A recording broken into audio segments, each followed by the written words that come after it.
Can you hear me okay? Yeah, we hear You're you. just fine. Good morning, everyone. Hope everyone's having a good morning. I'm a little late this morning. Better late than never, right? True. Sorry about that, though. I apologize. You were working hard yesterday. Oh, my God. Did you Didn't get think I everything was done you going to wanted? make it. Did you get it all done? I got everything moved Okay. to its room, but I still have a lot of work to do in the room. I'll show a So picture of it when I get done. you went listed in one room, unlisted in another room? Right. And my office or my desk is in the living room. So you're going to work out of your living room basically from now on, Right. but Right. you're going to do all your, okay. Nothing wrong with that. Yeah. I think it'll be a good change. Rather than keeping me kind of cooped up in the bedroom, I mean, it True. wasn't that bad, but it kind of gives me a little more open space. I don't know. It just seemed that was pretty much the only option, so that's what I went with. But what was that? I don't know. That was my dog. Oh, A lug nut. He decided that. he wanted to talk to everybody too. Oh my goodness. Good morning, everyone in the chat. Hope everyone's having a great day. Sorry I'm a little bit late. Yeah, I was up until about, I don't know. I was definitely moving till about 11 p.m. and then, took a little bit of a break, but it was just it was a long day. Yeah, they can definitely do that. Once you get started on a project, you hate to stop until you're done. Yeah. Especially a project that's so important. I mean, as far as moving, I'll probably be done today, but I've got a lot of work as far as fixing my inventory so it's workable for me. That's going to be a little more a little longer on that. So, but it'll be good. It'll be worth it. I'm still debating if I'm going to do the banker's boxes or if I'm going to stick with the totes. My feeling. As long as you go with some sort of system with that, I think you really can't go wrong. I mean, totes are great for clothing. That's what I use for clothing is totes. Yeah. Because you can put a lot in there, but again, you got to dig through a lot too then. But if you're only digging through one tote as opposed to, I think it's in one of 5 totes, it's a big difference. Oh yeah. I mean, the other day when I had 27 sales, that's a lot to go digging for. Yeah, Because well, yeah, the majority of it was clothing. So yeah, isn't it amazing how a big day like that can really go, boy, I really need to make a difference in my inventory system. absolutely. And I had one of these, and actually I love these shelves. I think we got it from Menards, and I believe it's 5 shelves. Really heavy duty, not the flimsy white plastic ones, but the big thick black ones. yeah. Yep. And so I actually had that one in my room full of listed inventory. I think there was listed and unlisted in there. So my goal is to I don't want anything in my room. My room is, my sanctuary. That's, I don't want to have to deal with That's a that. fine idea. That's really what I mean. There's nothing wrong with that. You go with something along those lines, then you never have to worry about mixing inventory, and then it's you need that space away from eBay. That's why I decided a long time ago I don't put anything eBay upstairs anymore, because you come down here and it's chaotic mess, which is fine, but then you go upstairs and there's a big pile of stuff sitting upstairs I'm kind of going through, and then I go over there and there's another pile. It's just like, you know what, I need to be able to walk up here and turn off. Right. Right. And but I moved that shelf in there, and basically that's going to be, right now currently I have all of my hard goods on 2 shelves, 2 white shelves. So I'm going to transfer those items over to that one big shelf. The room that I moved into was a little bit bigger, not much. So I'm just, just trying to make do with what I got. So, and hopefully I'll be, keep on selling all these items. And Well, I mean, where are you at on your listings now? How many are you up to? well, I was up over 1,200, but eBay lost about 25 of them again. Yeah. And I don't understand that, but I did notice there was a lot of issues with the relist tool recently. I had one day where it just was not cooperating, and it took me 2 hours to get stuff relisted because it would come up and only load up a quarter of them, and then so I'd cancel it because I didn't want to mess anything up, and it finally got to the point where I got them all listed again. It's like craziness. But I mean, that's part of the problem when you do an inventory. You'll find out you have stuff that you thought was listed that fell off, and you're like, I know I listed that and it didn't sell, so what happened to it? And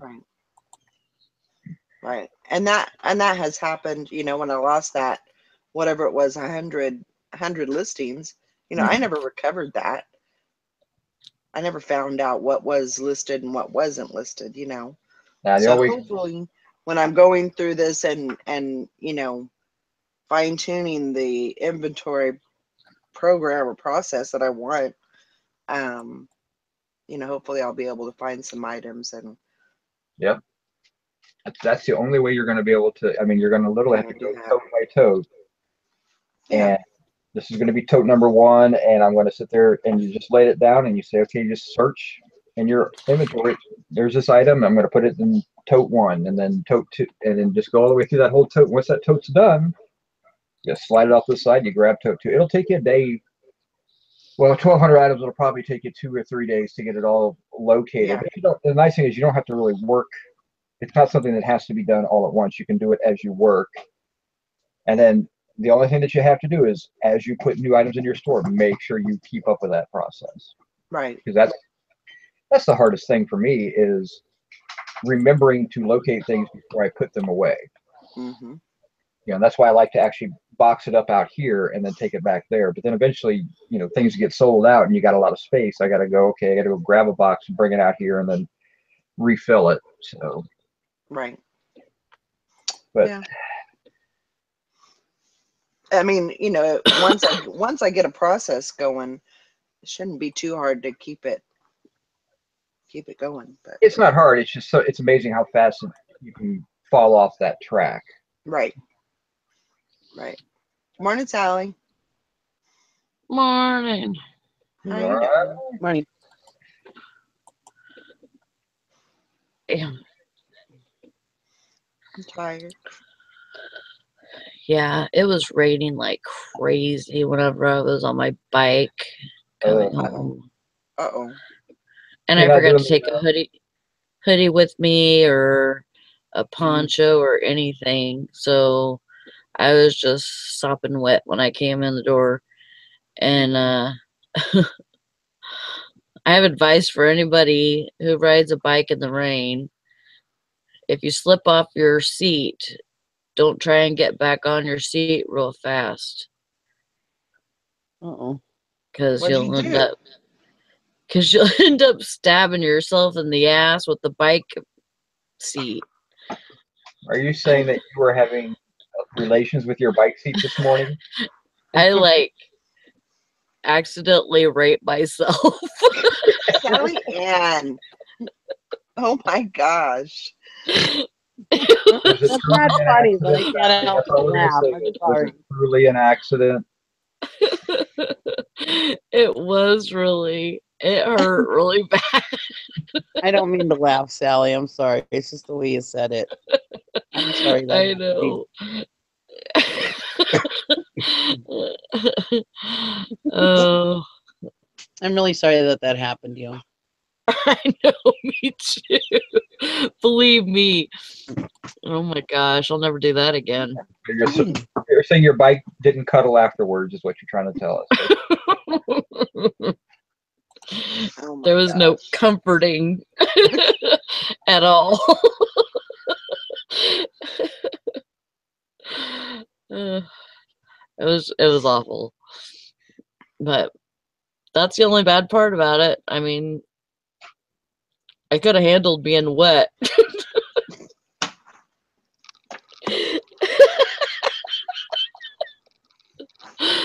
Sally, you just took this to the next level there. I'm sorry. We just went to Pluto. Yeah. My dog is really annoying. Does anybody want a lug nut? I would love a lug nut. God, I'm going to send you to Kansas.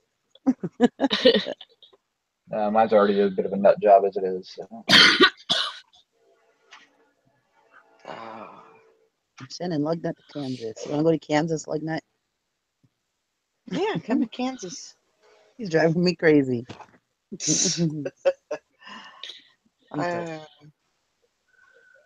Yeah, I was gonna say that, Sherry. Uranus.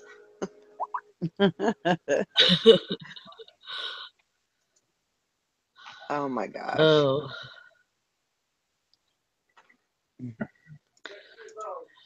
Yeah, there was a few times where I could tell that I had done a little bit too much, bent over a little bit, a few too many times, and picked up a little too much weight.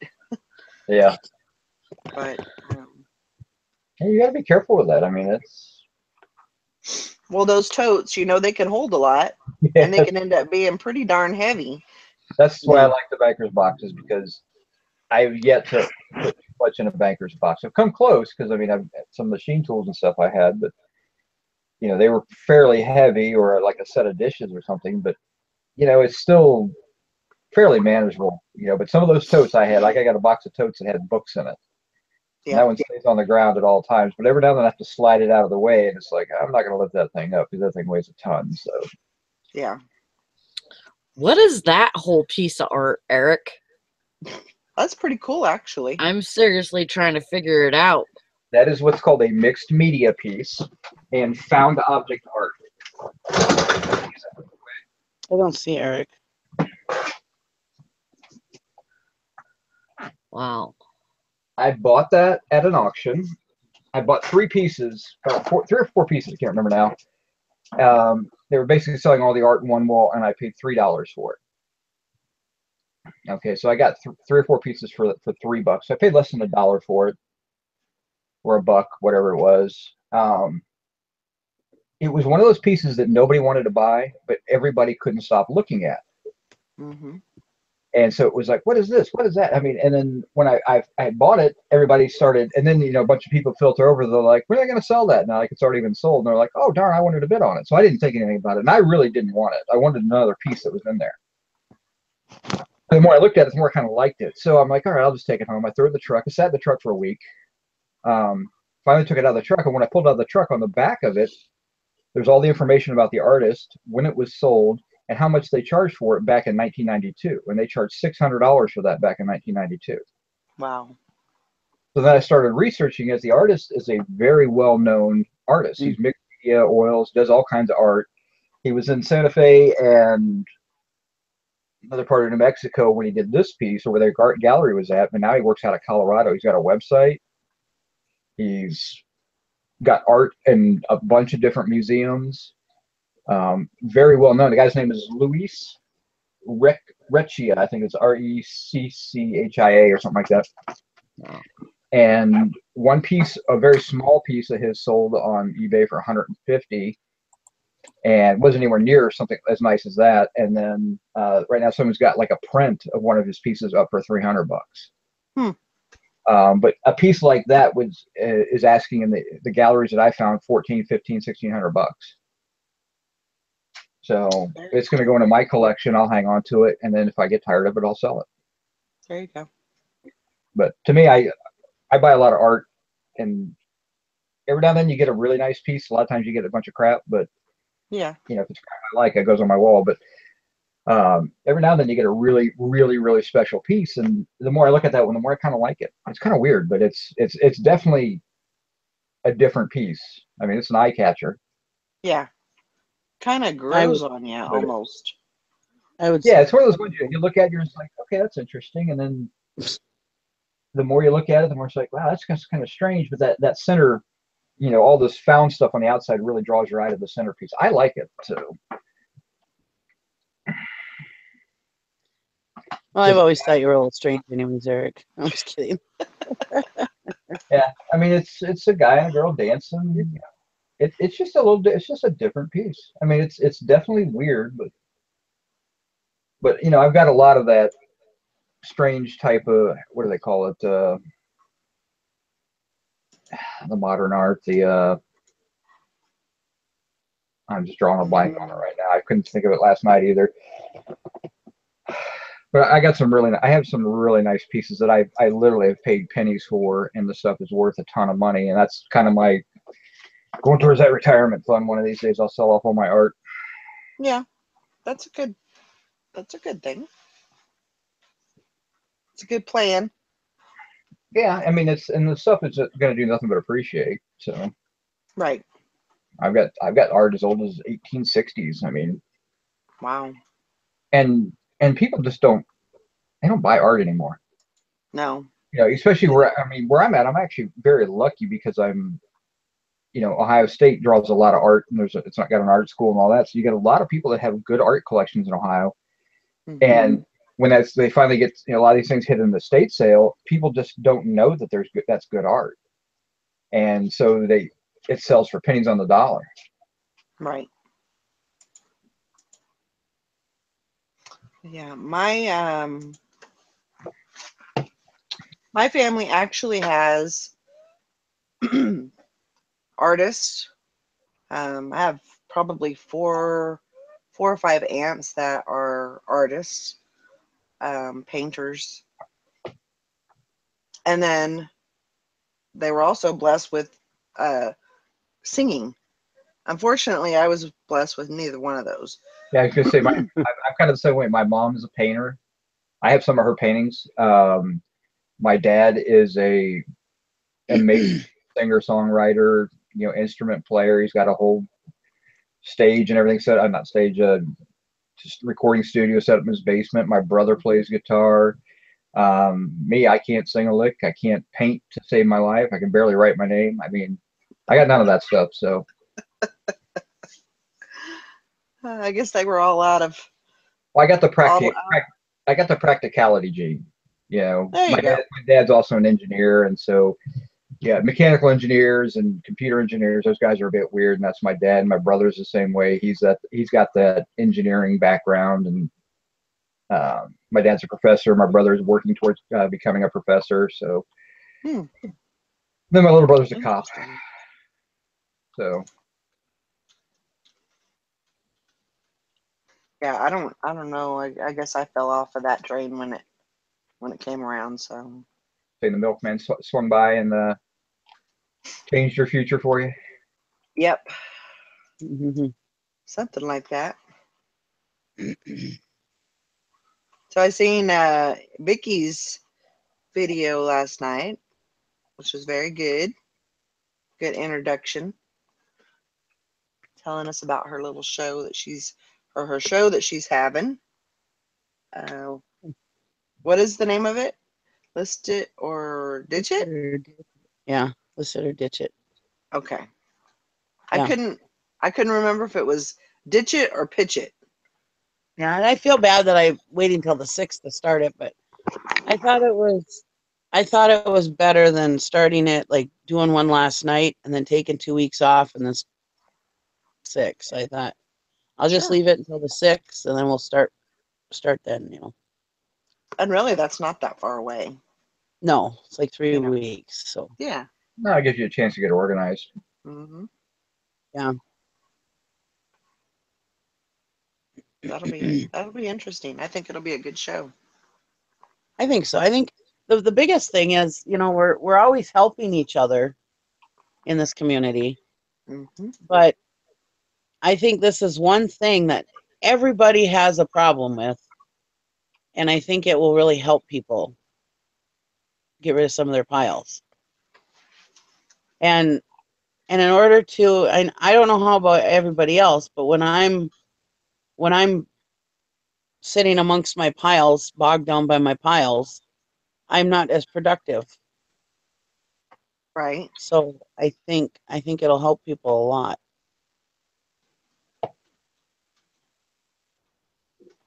Yeah, I think. And we'll be doing guests and stuff on there so that they can get rid of their piles too. Yeah. It'll be interesting.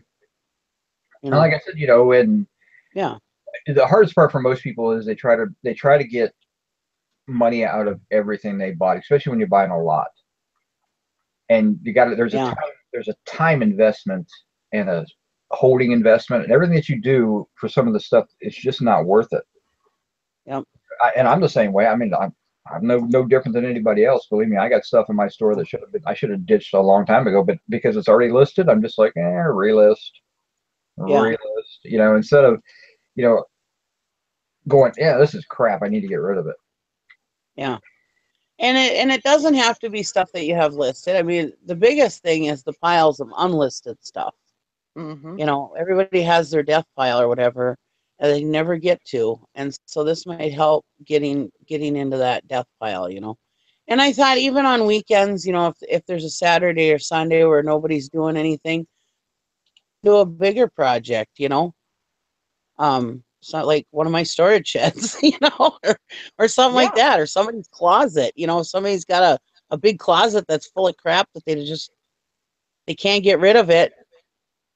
I mean, because we all can do our research and we all can figure out what things are worth, but it's just doing it. And I think this show might help us do it. I think it'll help me.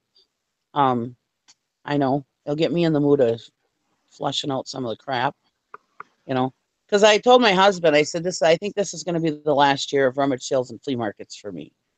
From now on, when I go to auctions, I'm going to dig through the boxes right away, and we're just going to drop it off at Goodwill on the way by.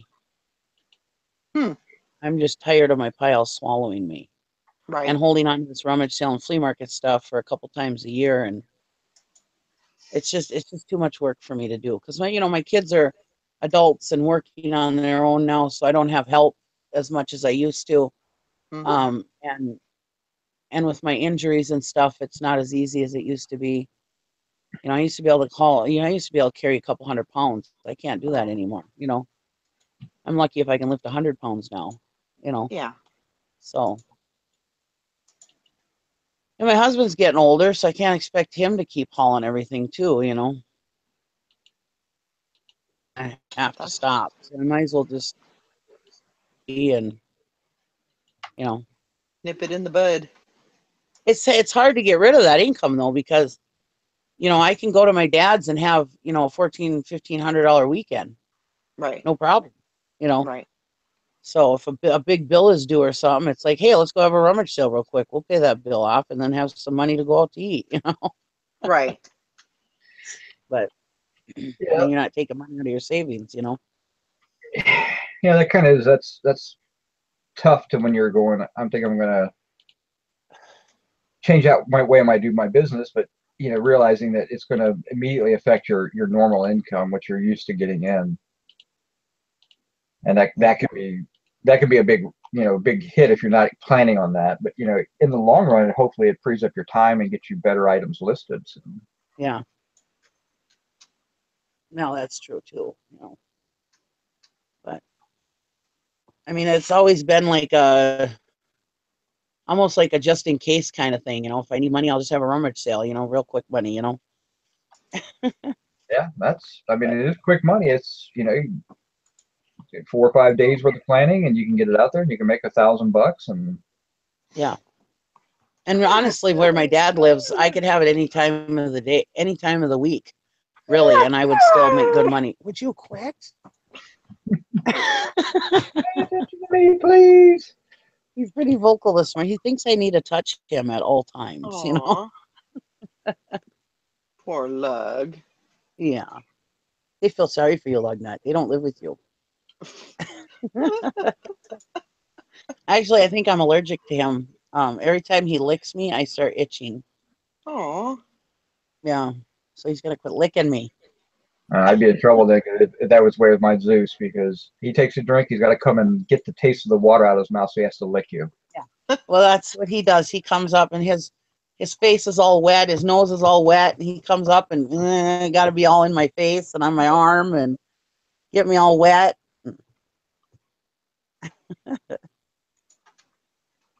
Make me itch. See, I'm pretty excited about the show. I think it's not only going to help me, but I think it'll help a lot of people, I hope. Right. And we always have a lot of fun, so yeah. it'll be fun too. Yeah, we're always looking for reasons to get together, so on Hangouts. So And you were talking about your rummage sales and stuff. I mean, just because you're not going to be doing them, yearly, doesn't mean that you'll never have one again. No, I mean I can go a couple weeks at the auction and get enough stuff for a rummage sale. Right. Even 1 week I could go and buy up all the piles and still have enough for a rummage sale. Mm-hmm.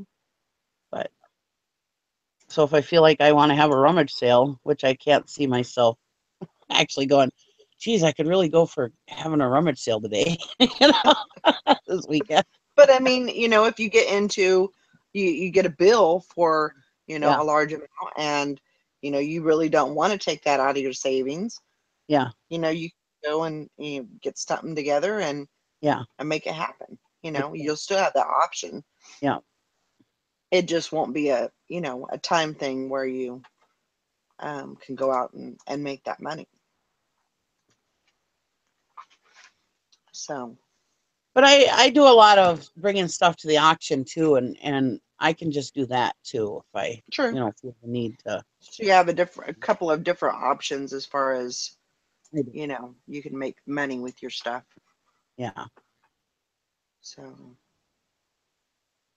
I already do that sometimes. I'll just take stuff to the auction and then I just use the money at the auction. Yeah, I've done that where you take a load to the auction, you watch what you're selling, and you know exactly how much you can spend, and then if you're friends with the auctioneer, or you got a good good reconciliation deal, you can say, hey, just take out what I spent with what you owe me, and we're good. Yeah. I've been seriously thinking about taking a massive load down to one of my auction houses and just a lot of this unlisted inventory just to clean it up. I won't get quite what I'd like to get out of it at eBay, but it's good stuff. So I'll get decent money for it. Right. Yeah. But it's a matter of deciding who I'm going to take it to and who's going to get the most money out of stuff, and kind of go from there. If it wasn't so much dang work, I love having flea markets. I'm excited about at our Steam show, I'm going to have a flea market, and I'm excited about it because it's just fun to just shoot the shit with people and walk around and talk to the other flea marketers, and just I'm just excited about it. It's fun to do, but it's just so much work, and I mean the reward is good, but it's just a lot of freaking work, and I'm sore for a couple days afterwards, and which it wouldn't be so bad if I put everything out, and absolutely everything was gonna sell, then it wouldn't be so bad. But it's loading all the shit up again, you know. This is true. And that's, that's one of the things they do at flea markets. If they unload it and, say it's something heavy, they don't want to take that stuff back home. They No. don't have to put it back in their truck or van or whatever. So, you might get a lower price just so they don't have to take it back, Oh yeah, the last day I throw up a half price sign. And I'm always dickering with people. Come and offer me something, I don't care. Because like I said, I've already made my money on all of this stuff on eBay. Buy is for eBay, and so if I buy a box of stuff, it's got an eBay item in it. I don't buy for just flea marketing or rummage sales. Right. Yeah. So I've already made my money on that box by what I sold on eBay, So this is all just making more a profit off of what I've already made, But so I don't care if people come by and say, hey, I'll give you $10 for everything. Take it all, Come on, take it all. Less that I have to deal with, huh? That's true. Yeah. I mean, that was like last year. I had a set of the Holy Family, the blow molds, and you guys know how much I like blow molds because they sell $25 to $35 for each item on eBay. Yep. But I just didn't want to deal with them anymore. They were in my way. I didn't get them listed. Throw them up at the flea market, and somebody gave me about half price of what I'd get them on eBay. It was fine with me because I had very little into them, and so I got that money back, and I still made profit, and they were out of my hair, and I didn't have to ship them. I mean, so sometimes it's okay to take a little less profit just to get it out of your hair. Yeah. Well, yeah, I mean, I could have held out for a higher price on that bidet, but I sold it locally cheap, and I got my money back, and I still made a good profit, so it was all good, nobody wants to. I mean, if you can sell something locally and get a good profit off of something that you don't have to deal with shipping fees, the whole 9 yards, it's really not that much difference. So no. So Tim said he has a set of pearls to that he's having appraised today. He said might be $5,000 or close to that. I believe it's South Seas pearls based on what I've seen on the internet. Very cool. the problem is an appraisal on jewelry means you're going to get about 15 to 20% of the value. But if you have next to nothing in it, I mean, sometimes it's worth spending that $30-$40 to get an appraisal, whatever they charge for them. Yeah.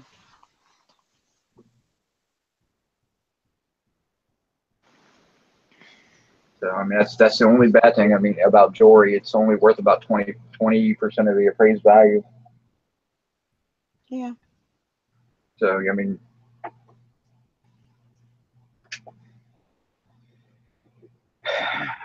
but that's still, that's still a really good, especially, the fact that you're just starting out on eBay. I think that's awesome. Well, an appraisal certificate from a well-known jeweler, though, it's a selling point. Right. Yeah. Right. Yeah, nobody can argue with it. They can't come back and say, hey, these were fake or whatever, Yeah, he says they're going to restring them. They're going to put a new clasp on it, and the appraisal is free. That's awesome. Nice. That's awesome. So I mean, like I said, you can definitely. I mean, if you pay $25 or $30 for them, and they're worth $5,000, let's say, and that's worth 20% is $1,000. That's where I'd start my listing at, with the appraisal, and then let somebody make an offer. I mean, someone gets you into that $600-$700 range. That's the goal. I mean, that's the beauty of sometimes buying in some of these big junk lots, the big jewelry lots. I love buying jewelry box lots that have not been sorted. It's so hard though to find. I mean, you can only really find those when you go to like estate auctions. Right. It's actually on site at the person's house, where they're basically really just dragging stuff out of the house and sitting it down and listing it. But nowadays, people are so crazy for gold and silver. Almost every one of those things gets gone through. Yeah. But it's those things like that where you can find like a string of pearls that are really nice that no one knew about, or some of the different sterling sets, or even some of the really nice costume jewelry that can go for good money. Yeah.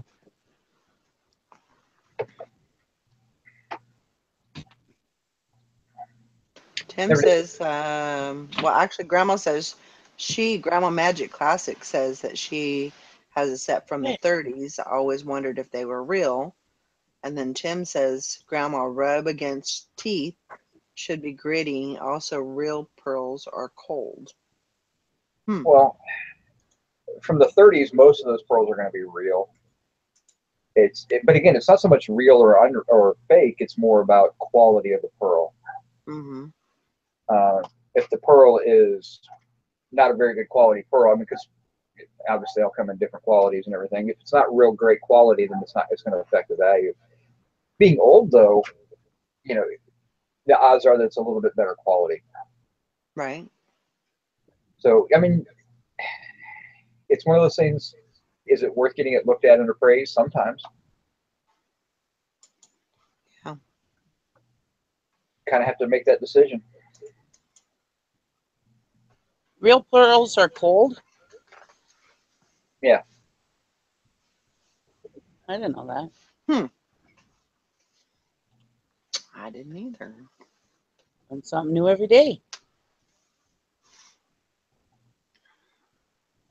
See, Tim, even the newer people teach us old dogs new tricks.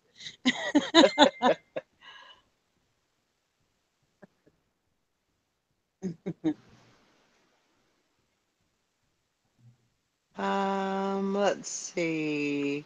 Fishing and Pickin says, whatever happened to the old guy, Larry, that used to be on the show? Larry's still around. Yeah, he's still kicking. He pops in once in a while. Yeah. In the chat. Yeah, Larry Lafferty. He's usually. Yeah. Larry, say hi to everybody. I'm sure you're there.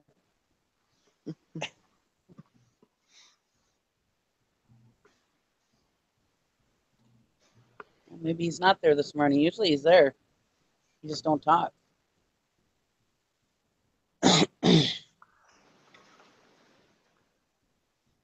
Yeah. I have some jewelry, and there's some pearls and stuff in there, and they're labeled or whatever that somebody had. I don't know. Anyways, I got them at the auction, and I really don't think that they're real, but now I've got them in storage buried, so I'm hoping to find them so I can check them out. Yeah. That would be good. I mean, if if just to know more about them and check them out, that'd be awesome. All my jewelry I just stick in a box and hoard it. I never go through it. I don't know anything about it, so. Right. And a friend of mine on the internet said she would start up a hangout with me. Said that she would start up a hangout with me and go through it with me. But, I never did do it. Yeah. Well, I mean, I'm sure that she would still do that. Oh yeah, I'm sure she will. Hi, Turtle Trader.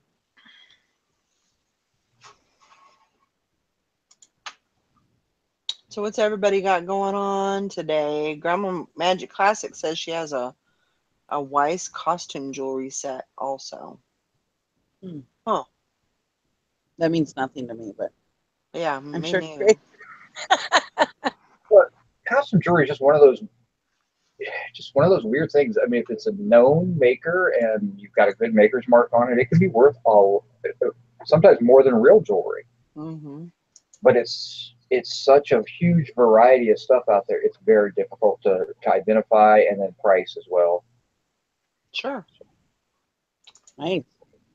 So, I mean, it just takes time and research, and sometimes you list it and you throw a stupid price on it, and then let the market tell you what it's worth. Yep. Right. Well, and that's the thing. I mean, it's my slides, jewelry. I mean, like slides, I know more about slides than I do jewelry, but it's all that stuff that's just so time consuming to research it and stuff and take pictures of it and everything else. So I throw it aside and say, well, on a rainy day when I don't really have anything better to do, I'll do it, you know. But that day never comes because I got plenty of stuff to list that I know is worth, you know.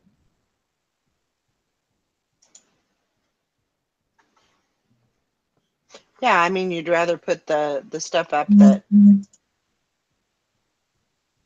the stuff up that is, you know what the value is, and you know that it's going to make you money. So let's see what Sally's saying. Yeah. And, you know, at auctions, you know, it's, you know, a lot of people are like, oh, well, once in a while I find a home run. I find home runs every time I go to the auction most of the time. Right. Almost every auction I go to, I can get a home run, you know. Yeah. Just about every auction.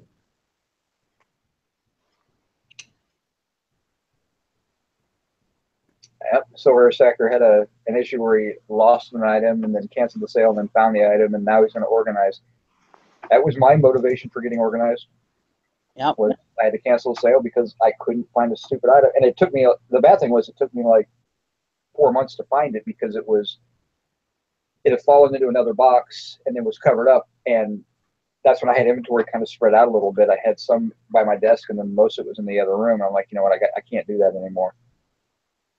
And so, you know, I took a ding on my account for it, and wait, that should fall off here in September. So, yeah, but those things stick around. I mean, you know, Yeah. a year to have a negative, a hit on your account like that just seems rough. But it really makes you, it makes you think about it, you know, and you want to, most people, you know, they're going to want to correct that, you know, whatever the issue was, they're going to want to correct that so it doesn't happen again.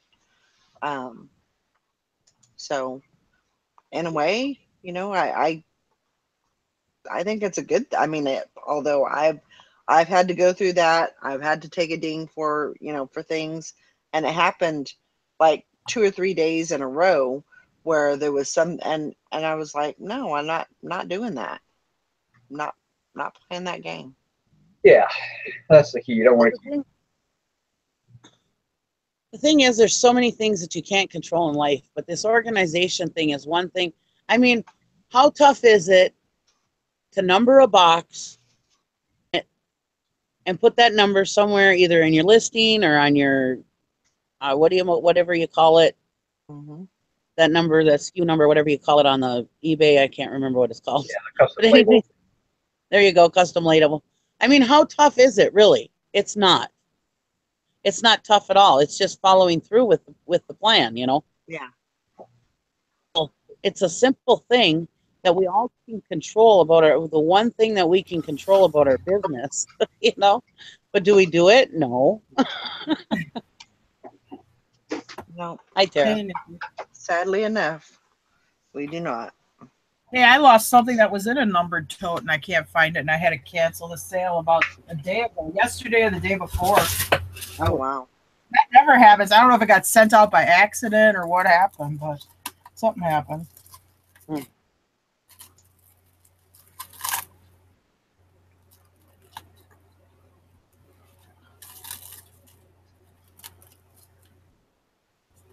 mean, that can either you sold it sometime else, or you got the box number wrong. I mean, it's easy Yeah. to do. Yeah, it's just one of those things. I don't know what happened. And it's a gasket set for small engine carburetor. So, I mean, it's this super small envelope. I mean, if it is here, it'll take me 2 years to find it. Yeah, we have over 20 totes of those types of parts, those small parts. And it's in one of those it's in the wrong tote is what happened. And there's just, you know, if it's numbered to be, if it's got one address and it's located somewhere else, you ain't never. I mean, it'll get found by accident someday. You know. Yeah, I've got a few items like that I've really contemplated buying a large, like a 4-drawer filing cabinet. Yeah. So that I can get some hanging files, and then as I list the things, put them in the files, because they're really small. They're photographs, things like that just would be very difficult for me to put into an inventory box somewhere without really planning it out, because I know I'm going to lose them. Right. Yeah. So I haven't listed them because of that. When I was selling those small engine, those Briggs and Stratton small engine parts, I had some of them in a numbered cardboard box. And this one I had to cancel because I couldn't find it. A cardboard box to a bin. I found it under one of the cardboard box folds in the bottom of the box. Yep. Little bastard. Well, I got all those small engine parts, and I got like over 3,000 listings, and half of them are small engine parts, and they're in numbered Rubbermaid totes. They're like T1 through 20. So, and usually we don't really have any luck losing them, but whatever reason, this one's the very first one we've ever lost. Yeah, this one's lost. And since almost a year we've been selling it. Yeah. But so I got at least 1,500 parts for those totes. Can you get stuck into something, or what'd you say? I said those little buggers can get stuck inside of a book or something, or they can get. I mean, it's a plastic envelope that's as big as this Post-it note. I mean, it's paper thin. You know, it just happens sometimes. And the pisser is, it's a $6 part. I mean, we maybe make by the time you pay everybody, you're probably making like maybe $2. Yeah. So I mean, you're taking a hit for something that's just minuscule, but we're gonna take the hit. Yeah. Yeah, usually when I try not to take hits on my account like that, even though, like I said, if I've got something that's similar, like I had an issue where I had I sold a lady, it's a vintage Coca-Cola notebook, just a regular, like not like a 3-year binder notebook, but just like a little paper notebook that you would, like a composition book, but it was Coca-Cola, and I can't find that thing to save my life. And so I sent her some other Coke stuff, refunded her money after I'd sent it, and apologized profusely. I said, "Here, take this stuff instead. I'm sorry, and here's your money back." So I gave her some free stuff. I gave her money back, and she gave me glowing feedback. Yeah. So I don't take the hit on my account. It cost me some extra money. It cost me some product, but you know what? That is my mistake. Yeah, that's not bad. Well, that's a good idea. And I checked, like I went through my inventory because it's a Tillotson carburetor gasket set. I looked to see if I maybe had another one of it in a different tote, and I did. So what are you gonna do? You can't send the guy a different part. Yeah, you send him a different. I would love to send him a different carb kit, but he's gonna be like, WTF, dude, I need to get this machine running, so that's the bad thing about that. So as soon as I figure, it's like me, if you ain't got the part, I get it, but let me know right away so I can go somewhere else. You gave me a refund, I get it. Let me know right away so I can go buy somewhere else. Don't send me some other crap, in that case. But yeah, like if it's just a collectible or something like that, I mean, if she's just a collector, sure, she probably appreciated the other stuff. Yeah, obviously I wouldn't do something with a very specific item like that, but and you just sit back, smile, and take the hit and move on. Yeah. What are you gonna do? Sometimes shit happens. I doubt this guy's a Tillotson carburetor gasket collector. Yeah. No, and that's the thing with people with the parts, they need that part yesterday, Yeah. That's why I wanted to be up front. I told the guy, I'm very sorry this never happens, but it happened, and here's your money back. And the good news is, I checked on eBay, it is readily available. I would have loved to buy him a different one, but I mean, you ain't got that much time, to get it to you and then ship it to him, Yeah, that's the only bad thing about having that, the fast turnaround, and so many people won't ship to another address for you. So yeah, it's just annoying sometimes, but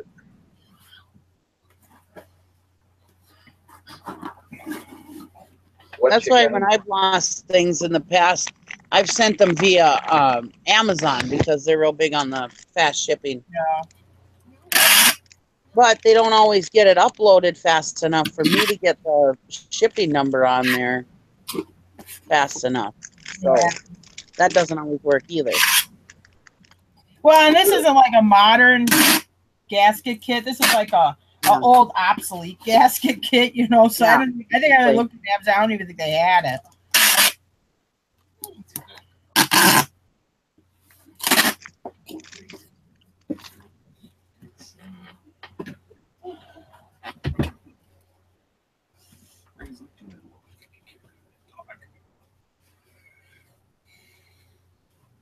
Where'd she get those spots on her forehead?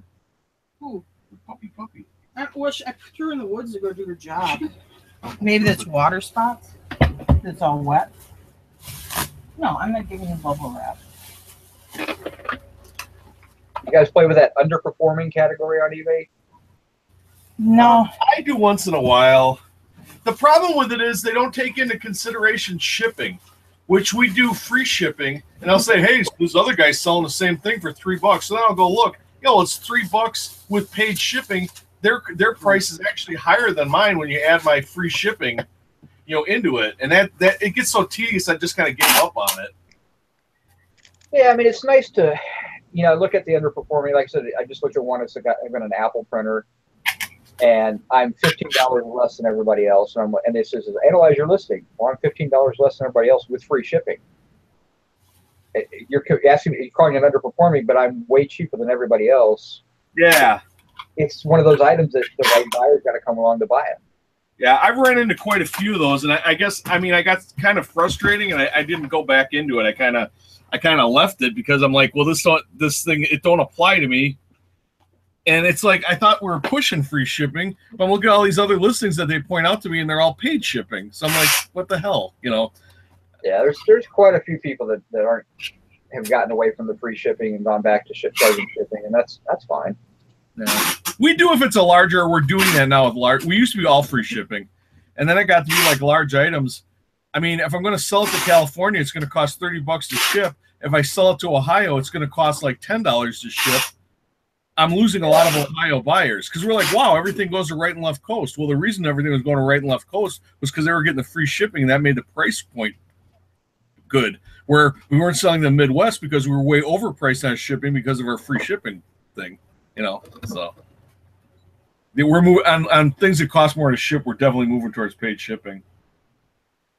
Well, I don't mind the free ship, like I said, and as long as I can price it where it's competitive. Like, so, I sold a wooden toolbox yesterday. I was asking 90. I took a best offer of 30, and it cost me 30 to ship it. Ew, yeah, it stings a little. That was a little bit of a stick, but I only paid $5 for it, so it's not like I didn't make money. And I finally moved it. It was kind of a big piece. It was 24 inches long. I barely had a box to fit. So, yeah, but it's one of those things. But you know what? It's fine. I mean, I should have got a lot more, and I probably shouldn't have taken such a low offer. But that's fine. I moved some product and made $25 on it. Not a huge deal. But if that had gone close, it would have only cost me $8 or $10 to ship it. So. Yeah. Yeah, and it depends on like all our first class stuff and everything. That's all free shipping. It's stuff I've started to put shipping on. Is like I just listed a antique drill press. I just put paid shipping on it. I started at a lower start price. I just put paid shipping on it because if it goes to like Oregon or something, it is going to be a pain in the ass for the shipping costs on it because it's going to weigh 70 pounds. Yeah, I had what did I sell? Book presses, those cast iron book presses. I sold 2 of them. I sold one with free shipping and one with paid shipping, and I netted the exact same amount because they both went to California. Yeah. But one I sold for $200 free ship. The other one I sold for like $140 with $60 shipping. Yeah. Which one, Eric? Just out of curiosity, which one sold faster? Oh, I didn't sell them at the same time, but they both sold within 2 or 3 days of me listing them. All right, well, that's good. It was a fairly hot item, so I don't think it made any difference at all because the price ended up being right around $200 for both of them. And those were offers I accepted, and that was about where I expected them to go at. I really was kind of hoping for a little bit more, but these weren't very nice, very elaborate. Yeah. So, you know, I'll take that all day long. Like I said, you know, I net 140 out of them after shipping. So, and I literally paid $5 for one, and I think I paid 50 for one and $5 for the other one. I got the other one as a smoking deal. So, $55 investment, you know, made 280 bucks. There you go. Yeah, the bad thing was how heavy they were. I was pushing the 70-pound limit on shipping those things. So that was the only negative about them. Yeah. You would think a book something like that would weigh that much because it really wasn't that big, but man, that cast iron is cast iron's heavy. It's heavy, especially when it's thick cast iron. So yeah. Well, especially on the heavy stuff, because if you take a lower offer on something heavy and you end up shipping it FedEx, they've been changing the prices so much. You really have to be careful with that. So if you've got free shipping on something that you expect much to ship it, and then they add on whatever to ship. I mean, it's not even just a few bucks that they're doing that to, you know. Yeah. Jim was building those crates. He had to start cladding them in cardboard because we were getting an extra surcharge on it for not having them in cardboard, for having them be. Yeah. Well, two things. I was getting nailed for a $13 not wrapped or being wood crate charge, but then there were also, I would get these overcharges, and I think it had something to do with it being wood crate, like they didn't like it or they felt they had to put something on it or whatever. I was getting these weird surcharges. As soon as I start making them clad in cardboard, all those extra charges went away. So if you're going to do a crate, make sure you wrap it in cardboard to FedEx. Yeah, I've got another book press to list, and it's a modern one, but you know, that I bought a special crate to ship it in because it's so heavy, but it's going to have to go freight. Yeah. But you know, I've got a big military shipping container for it. That thing's probably 36 inches by 24 inches by 24 inches. I mean, it's huge. And it's probably going to weigh every bit 150 pounds, but I haven't listed it yet because I don't really know how much to charge on shipping on that one. We really don't do a lot freight. I mean, we'll use UPS if the weight's over 70 pounds, but I mean, I think we did one freight item this year. Yeah, I probably shouldn't have bought it. I mean, I paid $100 for it, but the value on it is somewhere between between $700 and $1,000. Yeah. So I mean, it's. Pardon? How much does it weigh? By the time I get it all packaged up, it's probably going to weigh about 110 pounds. Because ground, you can go up to, I think it's 150 pounds. Yeah. Not I'm going to have to. But if you go to the counter. Yeah, and that's probably what I'm going to have to do. I'm probably just going to have to not ship through eBay and just take it up. And the nice thing is it's a really nice military shipping container. It's the hard plastic with the foam inside. It'll be perfectly protected. And I'm going to sell the container with the, it's going to ship in that container. So, I mean, I know how I'm going to ship it. It's just a matter of getting it listed and then figuring out what it's actually, what's going to really cost me so I can kind of gauge how I'm going to charge somebody for it. You know, because I mean, I'll do free shipping if I can add the money into the cost. I mean, I don't really care. But if I get $500 and I got to shell out $100 in shipping charges on top of that, cuts me down to $400. That's not. And it's still a good deal, but it's still not quite what I want for it.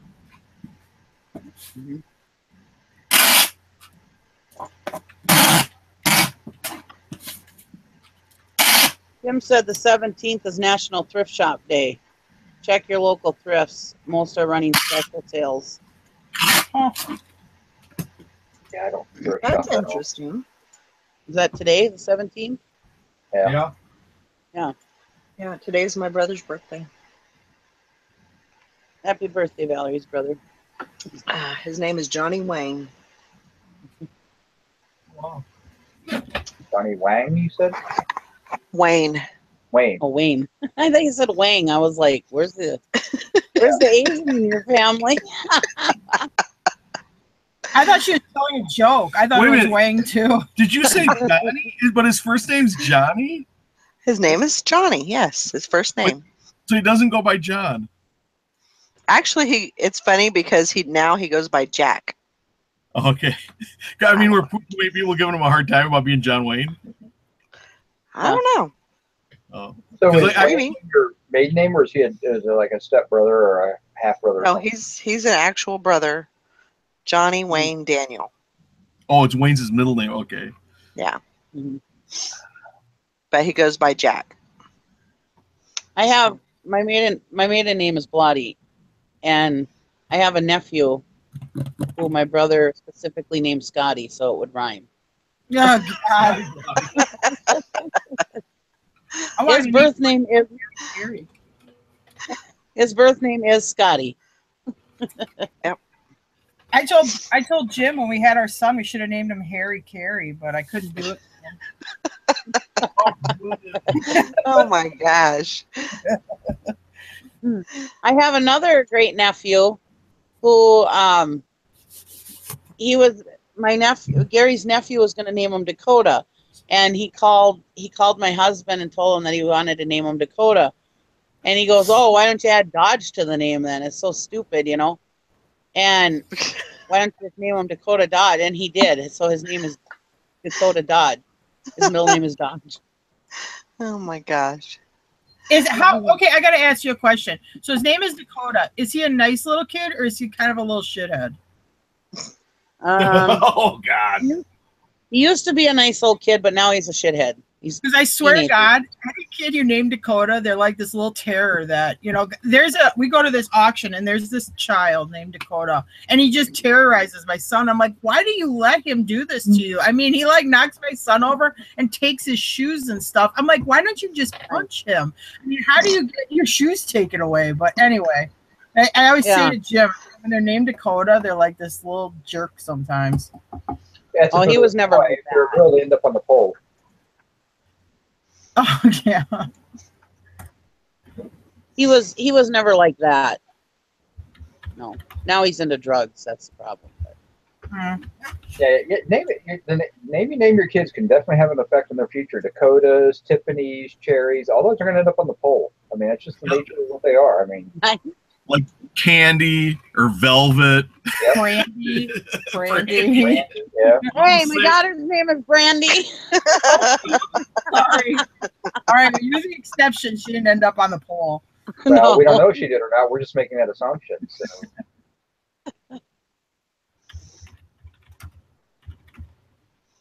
But, yep, and I mean, some guy names end up being a douche, and yeah.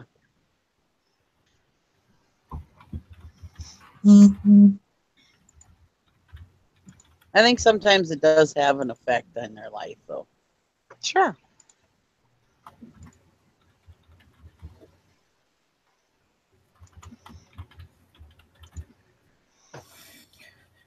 Well, mine were both Tina and Julie, so I think they're safe. Yeah, you're pretty safe. Tina was close though. Well, that was my daughter.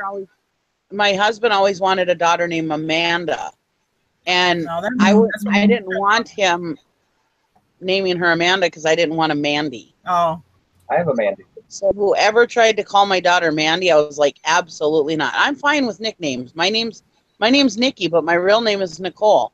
You know, and absolutely nobody ever calls me Nicole. And unless it was something professional, you know. And so I'm all for nicknames, but yeah, Mandy was never going to be an option. No. I have a sister-in-law that's Amanda, and nobody's ever called her Mandy that I know of. My daughter's Amanda, but we call her Mandy. So. Oh. I think it just has to do with, you know, what you allow, I guess what you allow people to call you. Yeah. You know, and personality too. I mean, you know, I am so much more a Nikki than I am a Nicole. You know what I mean? Right. It's personality. And if your last name's like Man, like MANN, don't name your daughter Anita. So my one daughter is Amanda, but her middle name is Lynn, so she's like Amanda Lynn. When we named Windsor, Tristan's dad made the comment a couple times. He's like, "Oh, we can call her Wendy," and Tristan flipped around and she's like, "You call my daughter Wendy one time, and you won't see my daughter." No, she's not. Not that there's anything wrong with Wendy, but she was like, "No." Right. I never met a Wendy that wasn't a little bit crazy. Well, yeah, because she had crazy parents that named her. Crazy red. For some reason, crazy redheads kind of comes to mind when I think of Wendy. Crazy redhead Wendy, yeah. I knew a guy who literally went on a date with this girl. She came home, spent the night with him, and she never left his apartment from that point forward. He moved out of his apartment, and she was still there. Oh my gosh! Was she crazy redheaded Wendy? Yes, she was a crazy redheaded Wendy. Hey, you know, a plus though, at least she'd make you a Frosty. Or she'd fly away with Peter Pan. Or she'd. Oh my gosh! I gotta watch out for all redheads in general, but yeah, redheaded Wendy's are nuts. You know, I got stuck with Dusty, and that was, you know, Dustin is actually my middle name, and for some reason when I was a little kid, I was like infatuated with cowboys, and I'm like, I'm a cowboy. I'm changing my name to Dusty. It was like a really bright thing to do, you know, and it just stuck. So it's like, you know, like thinking that after 40 something years, you just kind of like, okay, whatever. But it wouldn't be my first choice in names to be named Dusty. Yeah, I think that's one of the. I mean, to me, I have never liked the name Val. I've always liked the name Valerie. I felt like that's what my mother named me, and I like the name. And so, you know, it'd be different if it. I mean, my mom's name was Bertha. She hated her name, hated it, and she went by her middle name, Irene. Wow, boy, she got hosed, didn't she? Oh man. I mean, Irene isn't too bad, but you know, Bertha was pretty. That was pretty rough. She always had that problem. But so her theory was, you know, when I name my daughter, I want her to have a good name that she can, you know, be proud of, basically. Well, I mean, my daughters are you know, have decent first names. The middle names are a little different, which is fine. I mean, that's I always said, you know, give your kid a normal first name. You won't get crazy. You want to get hippie or whatever. Do it on the middle name, you know. And if the child says, "Hey, I got a cool middle name. I want to be called by that." By the time I get to school age, cool. I can deal with that. Yeah. But I'm definitely not a Sue. No. My middle name is Elaine. I'm not an Elaine. My husband, when his mom wanted to name him Gomer Dale. Oh my gosh. I said, if your name was Gomer, I'd have never married you. Golly. If you guys ever meet him or he ever comes on the show, please do not ever tell him I told you that. I'm gonna have to beat her when I get home. My first job selling real estate, I worked for a Century 21 office. I'd been an agent for like, I think it was like 9 days because I had added up. I'm like, oh my God, I made my first sale in 9 days. Anyway, I got the phone forwarded to my house after the office closed because after hours, you could forward the calls to your house. So I get this call at my house. I'm at my kitchen counter, and the guy says, "You guys just listed a house on Gomer Drive." And I'm like, I almost cracked up when he said it because I remember previewing. I'm like, yeah, this is hilarious. This cul-de-sac is named Gomer Drive. He goes, "Me and my wife have always wanted to live on Gomer Drive." I'm like, I'm trying to not crack up. I didn't want to buy it. I just thought all I could think of was Gomer Pile. I just cracking up.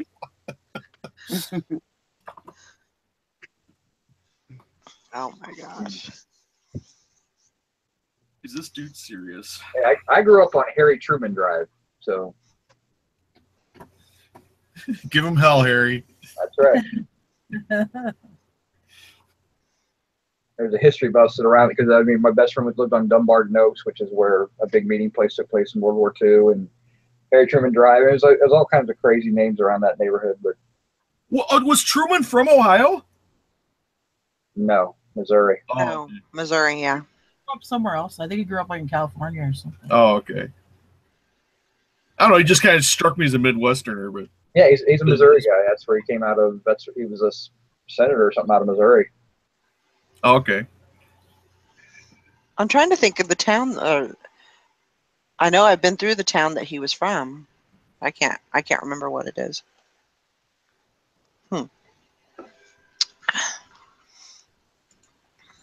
2 nice days. How's everybody's sales going today? I think I sold one thing this morning. That's good. So Just I took an offer overnight, I counter offered, and I made a sale overnight. So Woohoo! Good. so Oh, we got some bids on auctions. You know, it hasn't ended yet, but we did get some bids overnight too. that's good. I swear to God, my husband is a mess sometimes. Uh-oh. No, I don't see why it should take me an hour to find a pair of damn shoes. Right? Oh my God! yes. I Oh my God. I have 3 boxes of shoes, and every pair has one in this box and one in this box. And he did that shit. Oh. That's ridiculous. Yeah, that's a little bit of annoyance there. So You know Well, what he's I gonna did? get it when he gets home. Uh-oh. Sally, Yeah, you know, one thing that I do with my shoes that I found that actually helps is I put them in shopping bags, like Walmart bags, and tie them up. Because number one, that keeps them together. Number two, it keeps them from being like knocked against the other shoes and scuffed some way.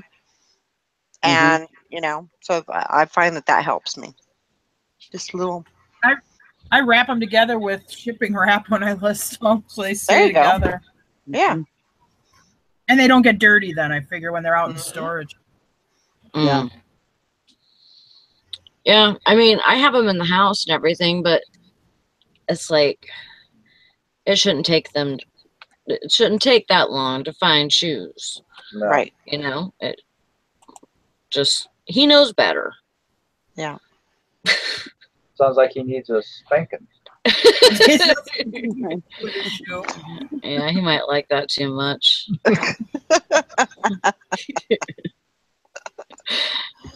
Oh my goodness.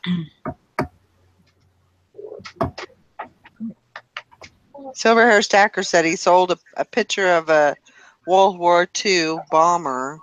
Hope he can find it. Oh my gosh. Yeah, I always had that. Don't you hate that sick feeling when you take an offer or you sell something? You go, oh crap! I don't remember where that's at. Yeah. I get knots in my stomach. Mm-hmm. Well, that was one reason why I douched both my stores, because it got to the point where, yeah, I had like 5 items in 1 month that I had to go buy on Amazon and send to the person. Luckily, all those I still sold for a profit, even buying from Amazon. But yeah, I mean, 5 items in a month, that just got excessive, you know, and yeah, there was no excuse for it. So it's like, well, I need to do something. Yeah. Now nothing gets listed without a numbered bin.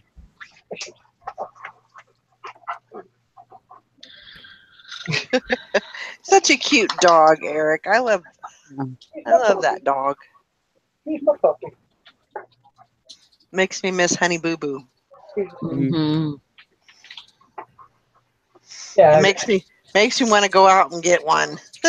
it's crazy. I mean, if I told the story, I can't remember if I told it or not.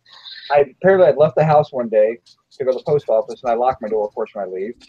And apparently it didn't shut all the way, so the door popped open while I was gone. Well, he's outside now. Never left the front yard. Very protective of the house. Okay, so which is really cool. The neighbors actually were able to walk up to him, talk to him, got him in the house. They called the cops because they didn't know what was going on, so the cops just re-shut my door and everything, which is really great of my neighbors. Just amazing. But the fact that he never took off. If I'm home, though, and I open the door, he is out the door like a shot and running down the street. I'm like, what is this? Yeah, nobody's home. He's like, oh no, I can't leave, can't go anywhere. Somebody's home. Chase me. Yeah. And the only way to catch him is to drive down the street, open the door of the car, and he'll run and hop in. He just wants to go for a ride. Yeah. What do we talk about now? Okay. Doggies. Dogs. Puppy dog. Puppy dog. Raining out. Oh, yeah. In here too.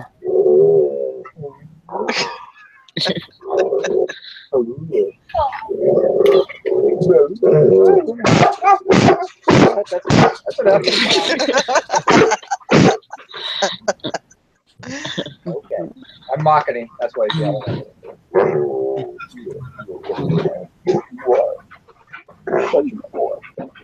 Well,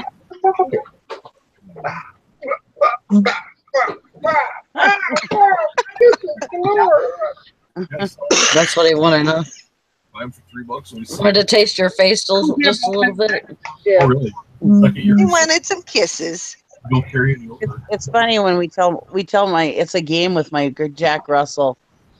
When she comes up and bugs you, you're like, no, I'm busy. And then she thinks that's a game, and so then she tries to get your face, you know. And well, one time my niece came over and she didn't know the I busy game, so she came over and she's like, "No, I'm busy. Go away," you know. And I said, "You said no, I'm busy, so that means the game's on." She started attacking her face, you know. And she's like, "No, I'm busy. Go away," you know. And Willow just kept attacking her face. I'm like, "That's a game in this house." He's a mixed breed. He's a boxer. He's a box spring. He's a boxer and Springer Spaniel mix. Wow. I think he's a beagle in Everybody too. thinks he's big, but my old dog Mason, my Great Dane, he can actually walk under my Great Dane. So that gives you an idea how big my Dane was. Wow. I think he's got beagle in him too. He looks a lot like a beagle in the face. He has a look, but it's more boxer than anything. He's a pain in the butt, but he's my pain in the butt. that's the Springer. Springers are like mischievous and very smart. Oh yeah, Mhm. he's incredibly smart. Yeah. I got that black one I have is half lab, half Springer, and he's the one that figured out how to open our fridge. He takes his foot and he like just hooks it and then opens it up. Dude, Mason was, for a Dane, he was pretty smart. Mason actually learned how to use the ice dispenser. Oh, And really? he would actually get his own ice. He would put his nose on the ice, would fall down and use his own ice. That's crazy. The first time I taught him how to do it because I thought it was going to be funny, and I didn't realize the mistake I made when I came down one morning and there was 10 pounds of ice laying on the kitchen floor melting because he'd been hitting it off playing. So. But after that, he calmed down. He'd only get ice whenever he felt like it. Oh. Yes, fishing and picking. I do. I have 2 dogs. I have 2 chugs. Elvis and Roscoe. Elvis and Priscilla. Fuzzy's a part Springer Spaniel too. Roscoe Pico. I so bad want either a golden doodle or a labradoodle, but they're like $1,200, and I just can't justify going and paying $1,200. No. So then I got. Storage unit. What did you say? What did he say? I don't know. I'm about half awake. No, what He did he said say? something about getting one in the storage unit or But something. I can't justify spending $1,200. I said for something you're just going to throw in a storage unit. Yeah. It's my really weird sense of humor when I'm not quite like that. I got Mason for free. I would never pay, but the people who I got it from paid almost $1,400 for him. So, Yeah. but she was insane. So they gave him away. Yeah, labradoodles and golden doodles, they're between $1,200 and $1,500, and yeah, I just can't justify paying them. I mean, I can that if I like have to fix my dog, you know, because it's sick, but I just can't imagine just paying it for a dog. No, Zeus was my auction dog. Especially a dog that's going to be my baby. I got him Well, out that's of why I got one. I actually want a bulldog, an English bulldog. No, they're Oh, cool. that's I have yeah, a friend who has one. but be prepared to put a clothespin Yeah, on they your nose. drool. They stink. Our neighbor has. No, they one. stink. How much would you get for one? Dusty gets caught in a dog stealing ring. I'm gonna grab some tomatoes while I'm over there too, because it's been raining and you know they got some tomatoes right now. This year I haven't grown tomatoes. I usually grow my own tomatoes. So good. the devil weed. And I usually keep a couple plants of miniature tomatoes or just cherry tomatoes out on the porch. And then I grow them in 5-gallon buckets, and then I can go out there and eat cherry tomatoes whenever I want. Yummy.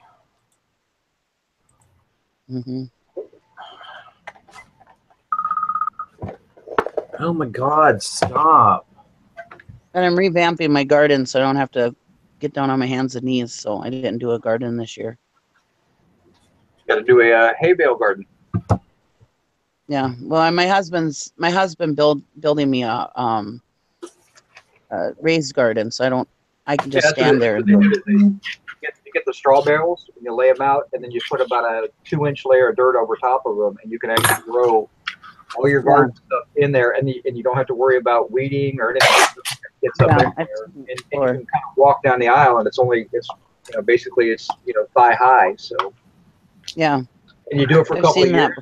You throw out the hay bales or mulch it in your garden and get some new hay bales. It's actually and the hay holds the water and whatever. Yeah, I've heard of that before. And you just light it all on fire. My husband's company used to do fertilizer, so they had these nice big gardens that he built for them years ago. And so they had a silent auction for the gardens, and you get all the gardens plus all the fence and everything. And this is like really good soil because it's been fertilized and it's top rate soil.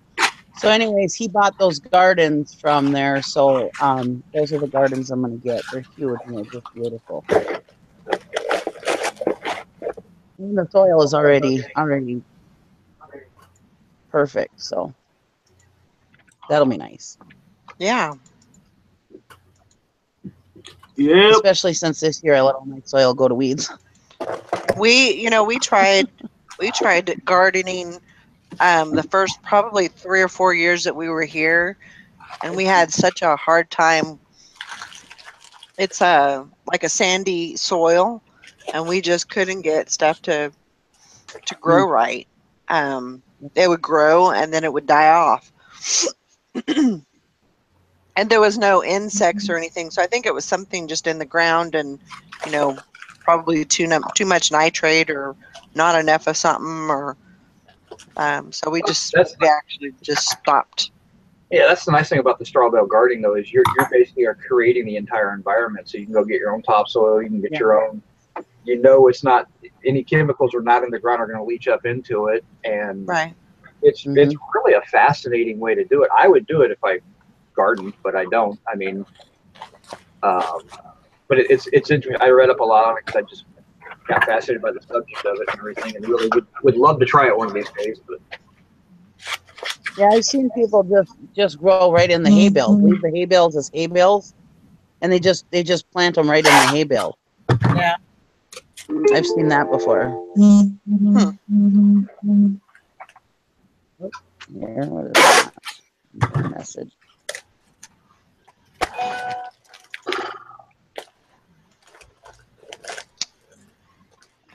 Oh. So yeah, I've got some stuff to do today. I don't know. Actually, I think I'm gonna do some listing today. And work on that, and then maybe this evening work on my room. Actually, I had all of my background was completely full of inventory last night, so I was like, well, I've got to get that back in the room and everything. So, but I think I'll work on some listing today and then get back into it tonight. Kind of take a break. You are in a different room, aren't you? Yeah, I'm in my living room. Change it around a little bit. I like that. You're so observant. Yeah, I think it looks better. It gives a better look to your whole video and everything too. Yeah. I mean, the background is kind of crappy because. What's that, Dusty? It's more interesting, if that makes sense. Like. Yeah. Your other background, I was always kind of like wondering. I mean, not that it was bad, but I was always kind of wondering, like, okay, where is she? Is she in a closet? Is she, I don't know. I just find it interesting to look at stuff. I just think it's cool. That's where I'm at, in the closet. Did your husband know? Hmm. I don't think she got the joke. I did. I said, uh-huh.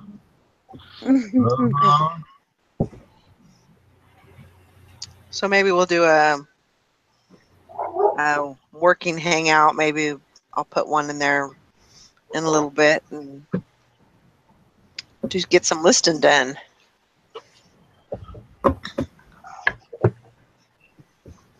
It's time to get some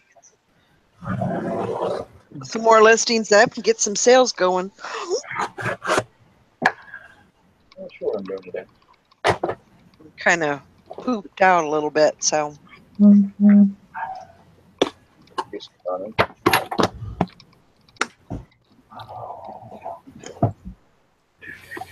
It won't stop raining here. Yeah, it's raining here too. Ugh. My brother-in-laws are up there in Duluth. I think they are camping up there. We're camping this weekend. They were there last night. They've been there for a long weekend, so I think they've been there since last weekend. Because I see their pictures from last night. It must be cold up there because they all had sweatshirts on. It looks kind of gloomy. Yeah, it was chilly last night. Rain and wind. Yeah. Won't be very much longer, and it'll be fall and winter. Oh, Well, somebody took a picture yesterday in Duluth. Our leaves are already starting to change. Yeah, I didn't say that. No, I like summer, but up here it don't last long enough. And now, I mean, well, school starts in 2 weeks. I mean, then it's a real slippery slope right into winter. Yeah, it is.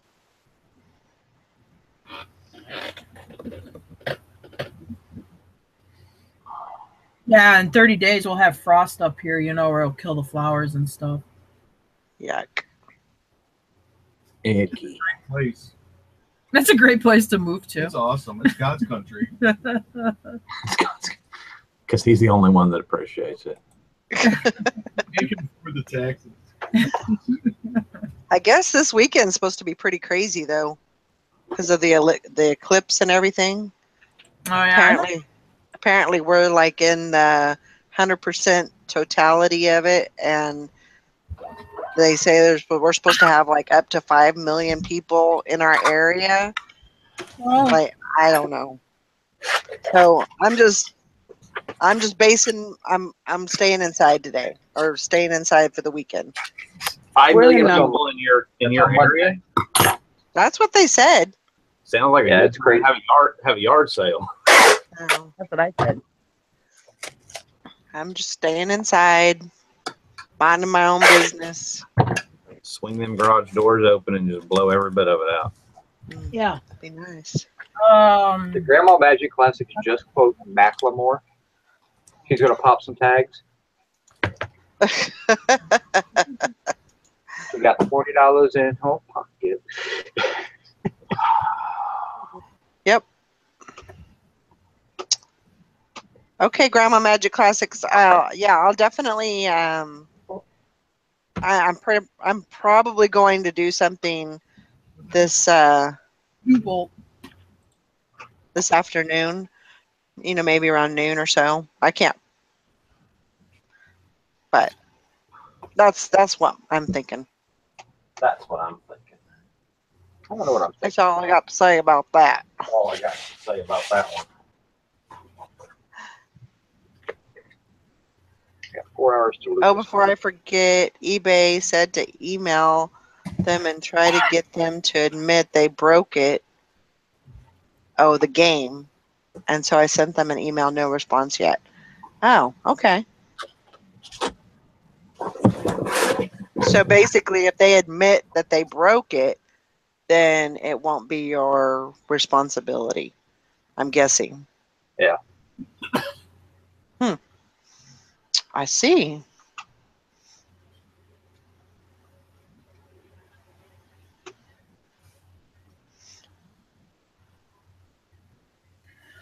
Well, I mean, basically, if they emailed you and told you that already, that it worked fine when you got it, when they got it, and then it broke. Yeah. I don't know.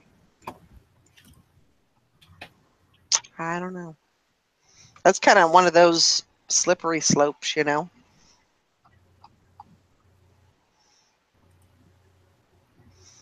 But Can't really work. yeah, They don't have a FLIR number yet. I'll probably go a little Yeah. back and forth today, just working on my inventory and working on. No, that one did not have a.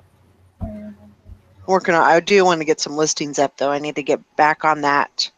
I haven't missed a day, but my listing the numbers have dwindled down. I need to get that back up to a good 20 a day again, especially before the weekend. It may not be a very busy weekend with people, being out looking at doing their thing or whatever. So there's Roscoe. Oh, I don't. Roscoe.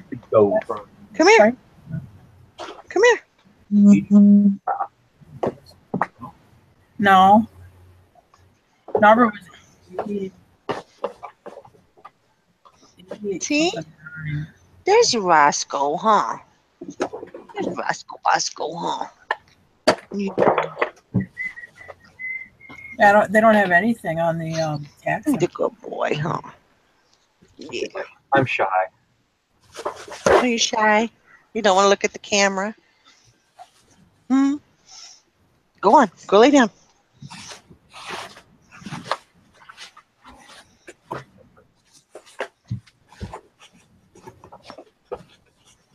Oh, I don't know. And then no auction.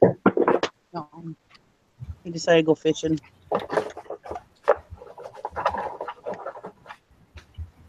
He went on a fishing trip. Ow. Well, that sucks. And the other guy that does auctions, the asshole that I don't like, from the other auction company, he's closing his down. He doesn't make enough, he said. Really? If you weren't such an asshole, maybe you would, No, Norbert's was 8. Like this one guy, one of his regulars, he's also a regular at the other auction I go to, selling some stuff and at his auction. And he didn't get as much as he wanted to. Well, anyways, he said something on Facebook, on his own Facebook, about not getting as much as he wanted to, whatever, blah, blah, blah, right? So these people came to my normal auction, which isn't their auction, on Thursday night, and yelled at this guy in front of God and everybody and told him he's banned from their auction. Bye. And it's like, really? That's just bad business. First of all, coming to somebody else's auction and yelling at somebody. And second of all, banning one of your regulars because he said he didn't get as much as he wanted to on Facebook, Right. I mean, it's just all drama all the time there, and so Patty's up with me. Man, you're making Alabama seem normal. And like the normal auction I go to, they've had an antique sale, an antique auction in the wintertime for like 50 years on the first Saturday of the month. When he started doing his auctions, now there's plenty of room for people to have auctions here. You don't have to be same time. So as soon as he opened his auction house, he started doing antique auctions every first Saturday of every month. Wow. It didn't take him long to quit because everybody else was at my normal auction, Right.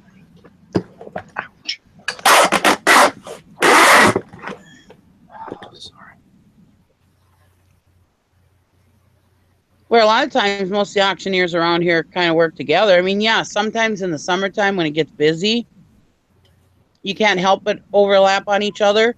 But if it's not that busy of an auction season, most of them try to stay on opposite weekends, or either one has them Saturday and the other one has them Sunday. You know, they don't.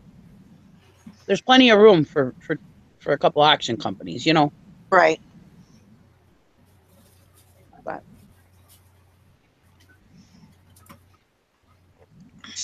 that's just an ass. No, that's another thing I should probably do today too, is do my other haul video. Yeah. I just figured if I did one bag at a time, I mean, it seems kind of tedious or whatever, but you know, if I did them one at a time, then it's only lasting like 30 minutes rather than 2 hours going through them all. Yeah. So that's what I was thinking. But yeah, I didn't realize I had as many totes as I do. So I'm kind of a lot of that stuff is going to go on the shelf. So I think that'll definitely take away some of the tote space and, you know, put that on the shelf. So I think that'll be better. Tote space. How much do you think a Wii balance board, a Wii system, just the little game thing unit, and 2 controllers and 3 games weighs? About 8 pounds. That's what I put in. That's what I put in when I was like, oh, I sold it. I've got to go pull it off the shelf. Just curious, you know, am I going to be doing this FedEx, whatever? I put in 8 pounds. I was way off. Really? 18 pounds. Holy crap. Yep. You're definitely doing a FedEx. It's the balance board is what it is. I forgot it weighed so much. I mean, it's not a big deal. It was literally the difference between, and I went priority because I've got things to do today and I don't feel like going to FedEx. So, but going to Florida, the difference between 8 pounds and 18 pounds was 1074 to 1824. I mean, it really wasn't that much jump up for 10 more pounds. Huh. But it surprised me because I was like, oh, yeah, okay, I got to ship that. Yeah, it's up on the shelf. And I put in 8 pounds. I'm like, yeah, I said the exact same thing you said. 8 pounds. Yeah, no.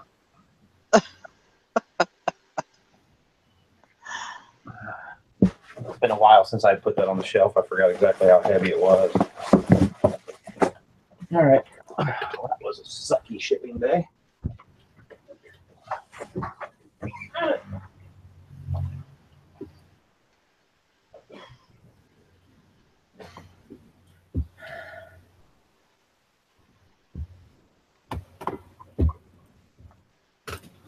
What are you doing?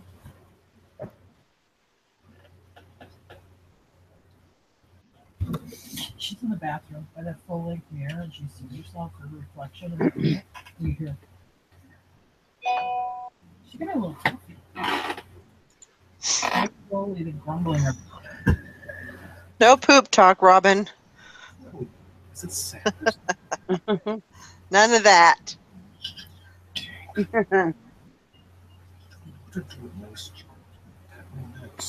were just talking about. What were we talking about? Oh, weights of the Wii game, the Wii console, I guess. Yeah. So it was a little deceptive. I was stuck in the back I got one on the list. I just never Mama. took it out of the box. I need to put it all together and make sure I got everything. Yeah. I had these totes that were actually in my room, and they were unlisted, and I have forgot what was even in them. And I opened it up, and I had like a Dooney Bork purse, and there was just a bunch of odds and ends, patterns, and I was like, where did this come from? So it was one of those things where I just, put everything in a box and forgot about it. So. Well, put it on your list of things. Yep. I'm not. I'm. That's the plan. What? That's the plan, to put it on. Put it in my listed things. Oh, I was talking to Tristan. Sorry. Oh. Okay. Well, never mind. We discuss purchases if it's kind of an impulse, but it's just something we've always kind of done. And she's like, "Hey, do we have an extra $30?" And I'm like, "For what?" And then she's like, she starts looking, and she's like, "You know what? Now that you made me verbalize it, I really don't need it, but I really want it, but I really don't need it." So, and it was something. It was one of these like perfumes that she really likes, and it was on sale at Ulta, and she had $10 off, and then she got double the points. And then she would get a free tote bag and blah, blah, blah. And she's like, "I don't need it, though." So we don't discuss it. I don't know. We just kind of communicate a little bit if it's, over. I mean, well, I think you Walmart buy underwear, I don't call her and ask her if I can buy underwear. You know what I mean? But it's like. Yeah, but I think you have to. When it's something that you need, you buy it. But if it's something impulsive that, you really don't need, I think those are the things that you have to talk about and say, and like she said, when you verbalize it and you put it out there, Right. Do you really need it? Then, We talk about everything too like that. Well, I agree. For 24 years, so it must work. And and here's my thing, if you get everything that you kind of want, then when it comes like gift time or gift giving time or whatever, it doesn't leave a whole lot because you've already gotten what you want. You know what I mean? Right. And I understand because I'm totally like, I've always said, if I am a hard person to buy gifts for because if I want something, I'll get it, but that's the thing is there's nothing I want. Apparently she needs it. No, it's that Philosophy brand of, and they've been around forever, Philosophy brand of like lotions and perfumes and stuff like that. And in a storage unit here a while back, the lady was apparently a huge QVC shopper, and I got all this shit that was still in QVC boxes and everything. And I got a whole bunch of the creams, and it's shampoo / body gel / body wash in these big jugs. And Tristan knew most of the scents, but she was in Wisconsin at the time, and I saved one of the lotions for it. It was called, what was it called, Tris? Fresh Cream? Come on, move it. It's called Fresh Cream, and she loves it. And then yesterday we were digging through some junk from a storage unit, and she found one of their perfumes that was like 3/4. It was probably full. They're close to full. It's called Living Grace or something. She loved it. Well, now she wants the perfume that matches the lotion. She's like, they make it in a perfume. So, but it's one of those things that like, I don't know. Put the lotion on her skin. But she did have a good, she's like, but I found that, remember the stuff when we were picking yesterday? Remember the stuff I found? That Brighton necklace is worth exactly how much I'm needing. Or Brighton bracelet. Hey, Dusty. Now, not that you should be a spendthrift, but I will tell you this. A lot of times Tara, usually more Tara than me, because there's not much stuff. I don't want much stuff. But once in a while she'll say, "Oh, I want this, kind of a treat for me." But like, yeah, you know what? We've been working hard, whatever. Just go get it. Or either I'll go with her, or she'll drive to go get it by herself. Inevitably, we'll stop, or she'll stop by herself at some sale or something on the way, or go to a thrift store or something like that, and pick up something that's worth like 5 times what the trinket. Right. Yeah. So sometimes going out and doing that impulse buy, sometimes they'll make you a lot of money. When did I ever? Well, and she had grabbed this in the box of stuff, and it said Brighton Art and Soul on the outside, and she had kind of wanted it for herself. And on the way home, she's like, "Hey, if that's worth something, just go ahead and sell it." And it's a cute little bangle, and it says "Celebrate Life" on the little bangle thingy. Normally, I don't like Brighton stuff, but this one's pretty cool. And I don't think Brighton doesn't make their stuff out of sterling, do they? I don't think they do. It doesn't look sterling. It's too whatever, but it's worth about $30. So I don't know. It puts the lotion in the checkout basket. Wasn't Amazing Grace, Tristan, though? Wasn't that the one about 20 years ago we found that we loved their bubble bath or whatever it was? Their body stuff? They're talking about the side chat, sorry. She said nope. That's where it was. There's not very often that I say I want something. Usually, like this tablet, this was totally my husband's idea, not mine. You know, I was just fine using my phone and my little tablet, but he decided I needed the bigger tablet. Usually I don't buy myself fancy stuff. It's usually my husband forcing me to do it. If it's something like a vehicle, I'll ask Jim, hey, Jim, what do you think of this vehicle or whatever? I'm thinking about buying it. But like most stuff, if I want it, I just go buy it, you know? Yeah. I mean, I'm not a spendthrift or anything. I don't want to go like, oh, we can't pay the electric bill because Tar went and bought, you know, a bunch of crap or something. But I mean, I never say, oh, Jim, you know, what do you think of this? I mean, I usually just, we both know where our finances are at, so we both know if we could afford it or not. Right. Yeah. Exactly. Now, when I bought the truck, I mean, I said to him, will you look at this truck and tell me what you think of it? You know. Well, I think our thing is picked it out. Like here recently, I've told her, you know, we need to watch money. We've taken some months off. We've got another vacation coming up, which is paid for outside of the, you know, my father-in-law paid for pretty much everything. So I think her thinking on that was yourself in the mirror. Was just asking or whatever. Somebody asked a question in the group, in my group, about, I hate asking this because it's something that's been asked 100 times, but how can I set up my printer to only print the label and not all that other stuff on eBay? I do not have a laser printer, all those on the list of my things. I just went to reprint a label and mine just prints the one. I don't get all the other stuff on the other half. My other half ends up looking like that. If there's a setting in there when you go to set up your printer. No, there's a setting in. No, because it didn't ask me anything. Not in your printer. You set it up initially. It's in eBay. Okay, so it's in eBay under policies and your preferences. No, it's over in your when you hit one of your print shipping labels. It pulls that label up. Up there it says print and label receipt preferences. The upper right corner. You know, what kind of printer, and then right in there is where you can make those changes at. Well, I don't have, hold on. Here, I got something awaiting payment. I guess I could act like I'm printing the shipping label for that. Print shipping label.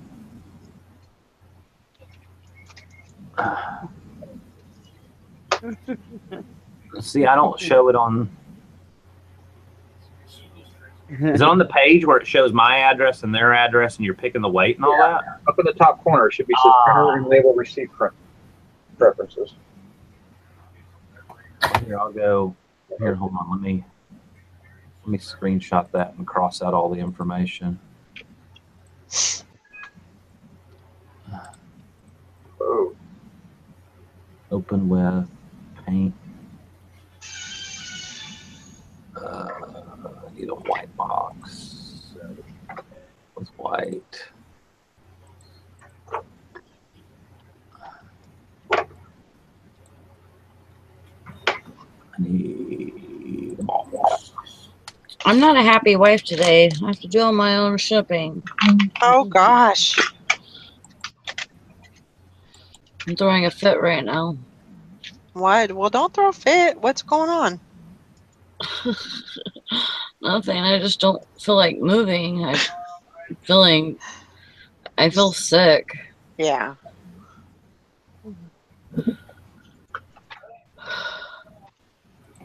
Where's Brandon? Across the street with his girlfriend. Sally. With his buddies. Butt buddy, maybe. Uh-oh. Sally. Just kidding.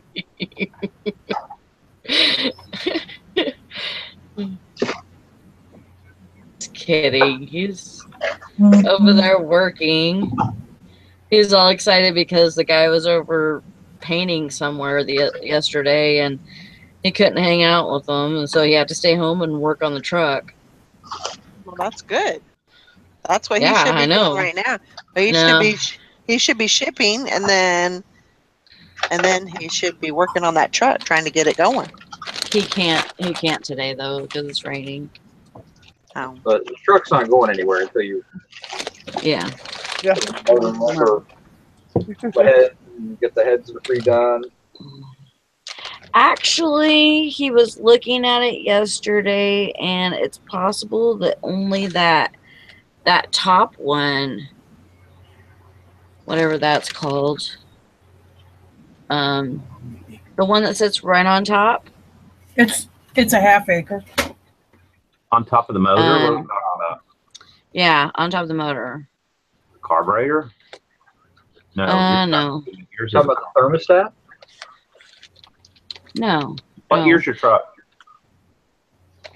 98. So that's either carbureted. That was the year they kind of, that's either carbureted or. Oh, she has it's a blown head gasket. Yeah. Okay, so you. And so the gasket. On that truck, this is what, Eric, I don't think you were here the other day. I mean, those Chevy motors are pretty much bulletproof. Obviously, that one wasn't. You can probably get that motor with a guarantee from a junkyard out of something that was wrecked, so you know it was good, for probably $350. And by the time you pull the head, get the head gasket, have the heads redone, if the head's still good and not cracked or whatever, I think you're better off just throw a motor in it, and probably a lot easier to just throw a motor in it. Yeah, that's what I said. I mean, you're like I said, the max you're going to pay is probably $700. Yeah. But to get a head redone and get the head gasket kit's going to cost you $100, $150. Well, Brandon's doing all the work himself. Okay, but you still got to take the head and have it sent out. Mm. And you got to know which side. I mean, you can get lucky and slap one on there if it didn't warp the heads or what. I mean, people have done that, but it's very iffy-ish. Well, because she said the water was pouring out of the motor. Yeah, intake manifold. Okay, Intake manifold. That's one gasket, but you got a head gasket that's blown underneath it. But he doesn't know that. That's the thing. He doesn't know if it's blown underneath. If you had water pouring out, you had a blown head gasket. What's your well, I hate to ask you what your zip code is. What's your zip code? What state are you in? Michigan? Yeah. What is it? 48651. 48651. 48651. Search. Huh? Oh my God. Why is it going to ask me? Do you know if that's 4.3, 5.0, 5.7, 6? Okay, it's not a turbo diesel. Do you happen to know what the 8th digit of your VIN number is? What is a 5.7 gasoline versus a 5.7 CNG? Is that certified natural gas? Compressed natural gas. So yeah, that's not what so let's say it's a 5. It's most likely a what? 5.7 gas. Yeah, that's a 350. So yeah, okay, we're gonna assume it's that. It's a Sierra 15K. 1500. Which is a Silverado, basically, just a little bit nicer. It's not a Silverado though. GMC yeah, but it doesn't make a bit of. I mean, the motor, it doesn't make a bit of difference. The only different GMC Sierra is kind of like versus Chevrolet Silverado. They came more standard with better. They were a little bit nicer version of the Silverado. GMC is a little bit higher line of the Chevy brand. If that makes sense. Yeah. Here you go. Good running, tested motor. In somewhere I can't pronounce. Where's Spring Lake? Is that close to you? No. I mean, there's motors all over on car-bart.com for $150. Wow, that's a core. Core. I don't know what an ACE means. Look for an A or a B rating on one of the motors. Good runner tested $450. And Lapeer, Lapeer. Lapeer. And you might be able to find somebody to put it in for couple $100 if you can't do it yourself. I mean, motor's not difficult. A ton of motors in the 500 range, 500 to 600 range.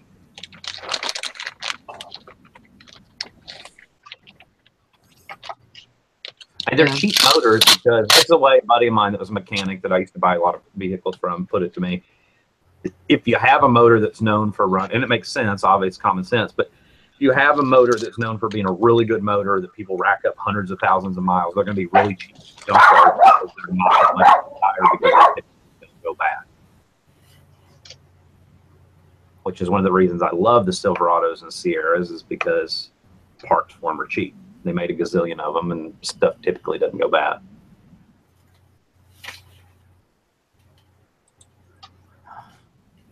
Does that make sense?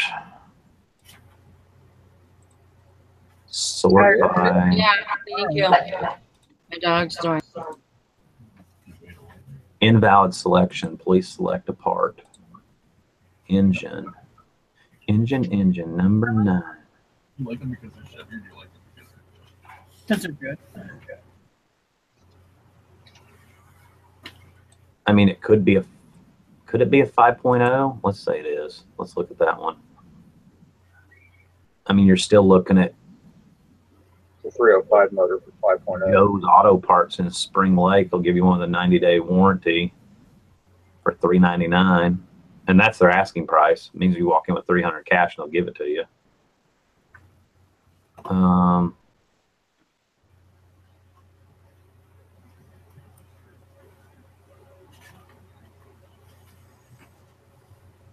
Damn, I miss having a Sierra or a Silverado. I miss a truck. We have a truck. I miss a real truck that's not a flatbed. I tell you what, that Ford, I mean, that's just a regular, well, it is a Super Duty, but God, that feels like a big ass truck when you're driving it. It is. It's a F-250. You got. Yeah, but I mean, compared to like a Silverado 2500, which is essentially the same thing versus a F-250, it just feels, and I don't know if it's because it's got the bigger mirrors on it. I mean, the flatbed part doesn't stick out any further than the cab, really, so it's not like it's wide. It's not a dually on the back. It just got feels big. Huh? It's got a taller suspension. That it definitely does, because I literally used to have, I kind of have to grab the oh shit handle to pull myself in. Yep. And it's only 2-wheel drive, right? Yep. Yeah, so you got the taller suspension, but you don't have the 4-wheel drive, that which is jacked up a little even higher. If you had 4-wheel drive, that thing, you'd really be climbing up into it. I mean, I've got an F-150, but it's 4-wheel drive, so I have to use that to climb up into it. Yeah. I got a 3/4 ton Chevy, and it's way up off the ground compared to my 1-ton dually. Just push Jim into it. Yeah, we're getting old, and it don't have running boards, so yeah, we do have to push each other into it. Yeah, we bought a step stool so my dad can get in and out of the truck nice and easy. I bought the running boards for that 3/4 ton when I bought the truck, and I never put them on. They're still sitting in the box, and now while the truck's gotten too rusty, I ain't gonna put them on. You probably could look on eBay too. I mean, because most people can, I mean, this is an option as well. Most decent junkyards have a good freight rate, and they can stick a motor on a pallet and probably freight it for $100 to $125. And I think you'd be surprised. 5.7 liter engine. I think you'd be surprised what you might be able to find one for on eBay as well. Hi, Jason. Hello there. Greetings, everybody. How many miles are on this truck? I think Sally's on mute. No, she can hear me though. Over 185,000. Yeah, see, that's the situation with that is, and it's your business. I'm telling you, something personally I've learned in my 52 years of life on this planet. if it's over like 120, 130,000 miles, if the engine or tranny goes, the problem is when you replace the engine or tranny, the rest of the car has still significantly aged. And what's going to happen is window cranks go, the heater fan goes, the air conditioning compressor go. You know, it's all these other things start falling down around it. If it's a vehicle that's 100,000 or under, I will replace an engine or tranny. If it's one that's over, honestly, I either part it out or scrap it and go and start looking for a different, or take the money I was going to spend on that vehicle and go put it in a different used vehicle that's around or under 100,000. Just personal. Yeah, you did it, didn't you? Yeah, I did it. I had a Buick Century that had about 180,000 miles on. Beautiful car. Guy just drove back and forth to Florida with it. It looked great. It didn't look like it had almost 200,000 miles on it. Put a new engine in it, and everything else broke. And all the wood grain was worn. It was getting worn from hand touching. The whole interior of the car was going to crap around me. And here I put this brand new so it ran great, but it just everything else fell apart on the thing. So I'm not telling you, hey, this is the way Jim does it. This is the way everybody else should do it. I'm just putting it out there that it maybe. And right now the used car market's great. I mean, people I don't know what's going on, if it's because they're buying new cars now or what. But I mean, the used car market is fantastic right now. I mean, you can pick up stuff used. So anyway, that's my piece. So. Thank you. Okay. I mean, the only thing with 180,000 miles on a Chevy or GMC truck is the other issue those trucks had is the spider gears in the rear ends were notorious for going out somewhere around that range. If somebody hasn't updated the rear end and put different gears in it, and they had bad welds in the spider gears or something like that. I mean, those are pretty good transmissions, though. I mean, I agree with what he's saying. I see what he's saying. But, all the little things that could go out as well, your husband's probably capable of fixing versus buying. How's the body on it? Yeah. How's its body? Because you live in northern Michigan with Russ. Yeah, and it's a Chevy. I didn't think about that. What up, Nikki? Yeah. I had a real nice. I love the truck. 7 3/4-ton Chevy, and Jim broke my axle on it, and he was going to fix it, blah blah blah. And then we started looking at it. I'm like, it's all rusty on the bottom. Let's just get rid of it, and I'll get something different. Yeah. Because it just was getting so much rust on it and stuff. I'm not knocking Chevy. I love Chevy, but we all know that they last longer than the bodies do. Weren't you driving a Dodge for a while, Nikki? Yeah. Well, then I can't take anything into account that you just said. Shh, don't tell anybody. No, we got a good deal on it. Was the only reason why I was driving a Dodge. Yeah, I don't drive a Dodge even if they were a good deal. Yeah, I had a Dodge truck. I'm not really brand specific. I just drive. I drive what I have. I've driven Fords, and they've never given me any problems. Ford's a good. All right. I mean, I won't say I like the Chevy better because I always thought their interior was nicer than the Fords, and they were better than a Ford. But the Dodge is. I had a lot of friends that pulled trailers, and I knew like at least 5 of them that their tranny went out on them. Yeah, Dodge is terrible for a pulling vehicle. Yeah. The Caravans, their minivans were kind of a running joke for a long time in the 90s and 2000s that they had an 80,000-mile transmission in them. The Dodge Ram trucks, too. And it didn't matter what you did. It was just a bad design. If you rebuilt it or put a new one in, it was going to be another 80,000-mile transmission. There's some of the Dodges I like, though. I had an old early 90s Dodge van that had a 318 in it. And it had been used as a fleet van. It was one of those that was like long enough that like carpet people drive. You pull all the seats out and it's like 15, 18 feet long, like a freaking bus. And man, I drove the piss out of that thing all over the Southeast and never had a bit of trouble. I only paid like $1,200 for the van. Yeah. The only reason why I had a Dodge truck was because my dad gave it to me. Okay, sis. See you guys later. All right, bye. Bye. Bye.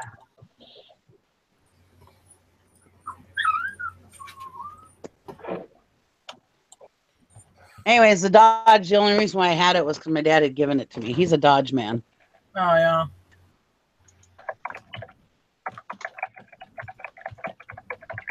I'm a dog. My brother-in-law buys brand new Dodges. He buys them brand new from the dealership every 3 years.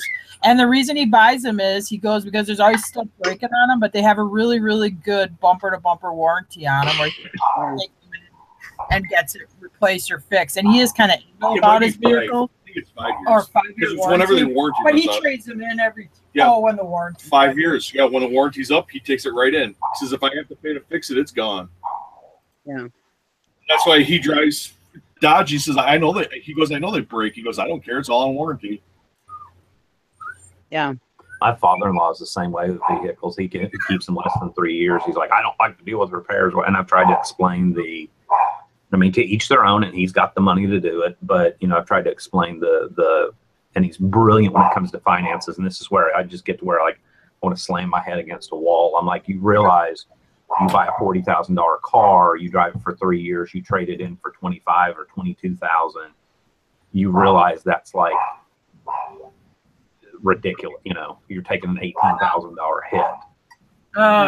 Yeah, no, he doesn't.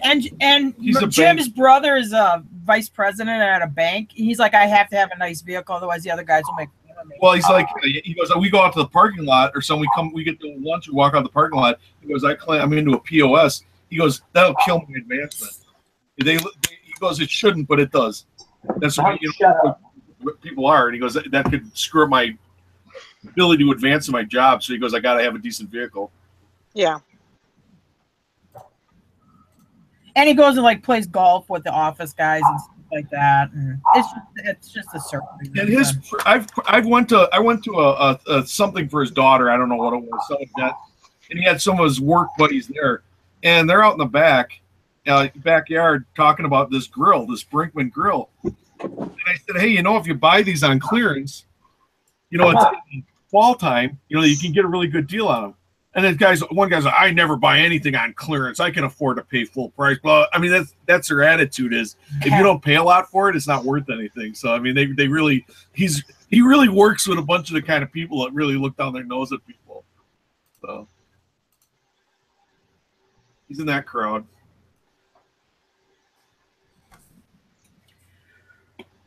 Oh.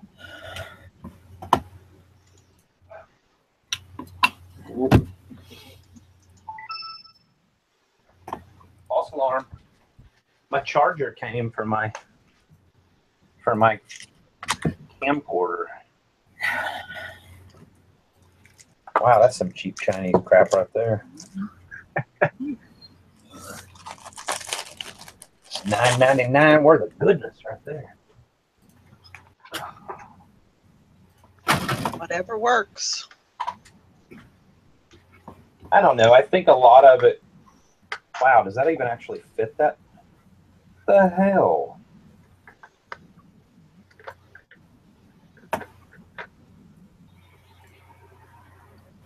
You got the right one? Please explain to me. Positive, negative. What? You go outside. Wow, it fits-ish. Damn.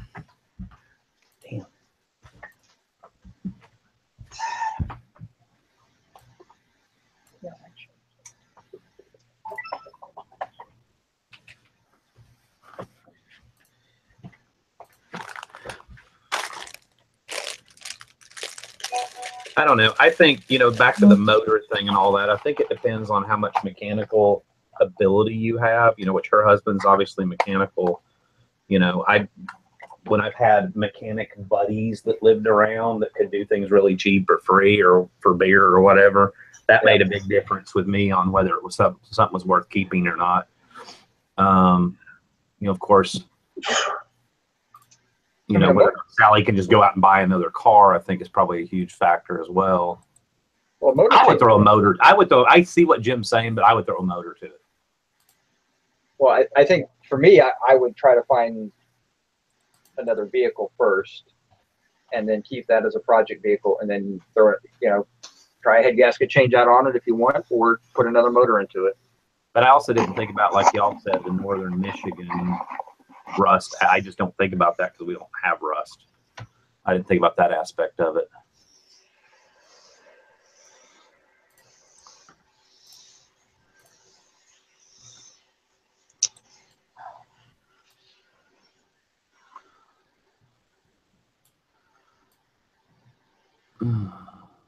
So No, Val, this isn't a really a listing party. I mean, you can list if you want, but I was just gonna say, Val, you're doing a working hangout later. I'll probably do one this afternoon. I'm gonna get some listing done. Take a break from my rearranging. I got a lot of listings to do today. Well, For once. sounds like a good day. I need to work on the stuff from yesterday. So I got a question. I was going to show this last night, and I forgot. And then Jim's like, okay, let's end the show. All right. Does anybody know what this is? Because we have 45 people watching. All right. It's a leather belt. Jim Carrey, this is right up your... Unmute yourself.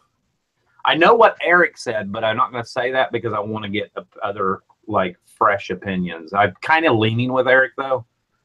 All right. So it's a belt, and it's got these little loopy type things there and there. And then it's got a belt buckle that's fairly modern-ish. I mean, probably, I don't know, could be mid-century, whatever, or even older. And then it's got this little brass tag that says Spangler 237 and then the letter L. But it's got these little adjustable loop things on either side. Anybody? Where's Jim Carrey when I need him? Like for holsters, you think? No, well, it's either what. Well, I don't want to say what Eric thought it was because I'm kind of leaning toward him. I mean, yeah, with that belt? Huh? What did you think it's for? I thought holsters, like you could put your. I mean, that if that was for a holster, it would definitely have a lot more bend and drag to it. Something's definitely been hanging on the left side. Something's caused that to warp a little bit. I mean, something goes in there. So it's some kind of tool belt. I mean, but why this little brass plaque that says Spangler 237? Okay, I don't know. I'll tell you what Eric thought it was. Okay. It's the restraints for an X-rated theater. Buckle yourself in for the ride. It's a Pee Wee Herman belt. Eric thought maybe a prisoner belt. Oh, but all the prisoner belts that I could find, we looked kind of briefly, had rings on the side, where they'd restrain their hands. Not loose. Are those straps strong enough that they could stop a person from pulling their hands up, or no? Not to mention, they have the little clasp right on them where a person could literally flick their finger up and probably undo it. You know what I mean? Yeah. Yeah, but if you put a set of chains underneath it, so that way they can't lift their hands up, but they're just got a chain on the sides of them. You put the hands through the loop and then you chain them. That's my thing. What does it look like when the buckle's attached? All right, here you go. Looks like this, and then you end up with a loop here. Now if you had slide your hands down inside those loops, and then someone put a set of chain handcuffs on you, could you move? Oh, I got you. Where you can't go. Yeah, you can't pull them out at that point because the chain won't let you pull it out. Right. I mean, I did find a serial killer named Spangler, and I got really and that tag looks like a prison tag. Yeah. Is there a Spangler prison? Because they probably not could put the inmate's name on it. It would be a Spangler prison. I don't know if there's a Spangler prison. No, we looked that up. That's actually how I found the Robert Spangler, the serial killer. Not that I can find. You sure it doesn't say Mangler?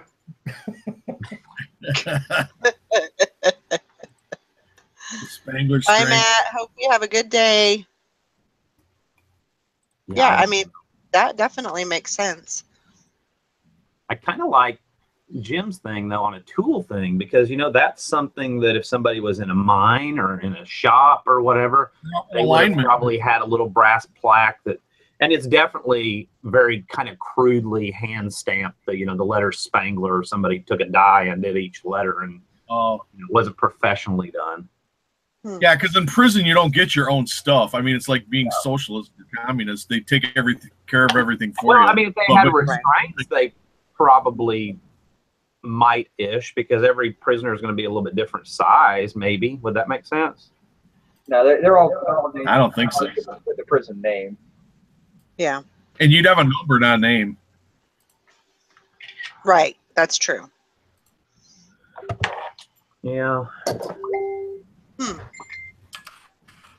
Vintage miner's belt, miner tool. I don't know why I think miner's The tag also looks like a miner's tag. Oh, bam! Wait a minute. Here you go. Look at Miner's Prospector's leather belt with brass ID badge used by Young Vintage. Hell yeah, there we go. That actually, hold on, here's a link.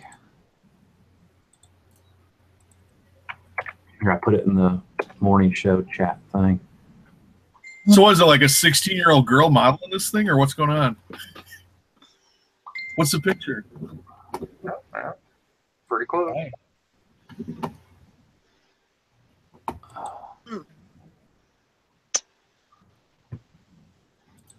Well, that's pretty cool. I only paid $200 for all the junk that I got yesterday, and they went $99.99 for that. Oh yeah, there you go. I mean, theirs only has one loop that goes around the back, but damn, that thing's pretty identical though. Yeah. And Eric had you tying yourself up. Yeah, I was getting a weird sensation watching you do that. I was getting a happy sensation. It was strange, but not unpleasant. Yeah, Megan Carl says, yeah, probably loops for big tools like a pickaxe or something. That makes sense. Comfortable Life said was taking pictures, but looks like a harness for horses, mules, wagons, cars. I mean, it was found in the same. I mean, I don't know. I was going through several boxes of storage unit stuff that were from different units at the same time. I mean, it could have been.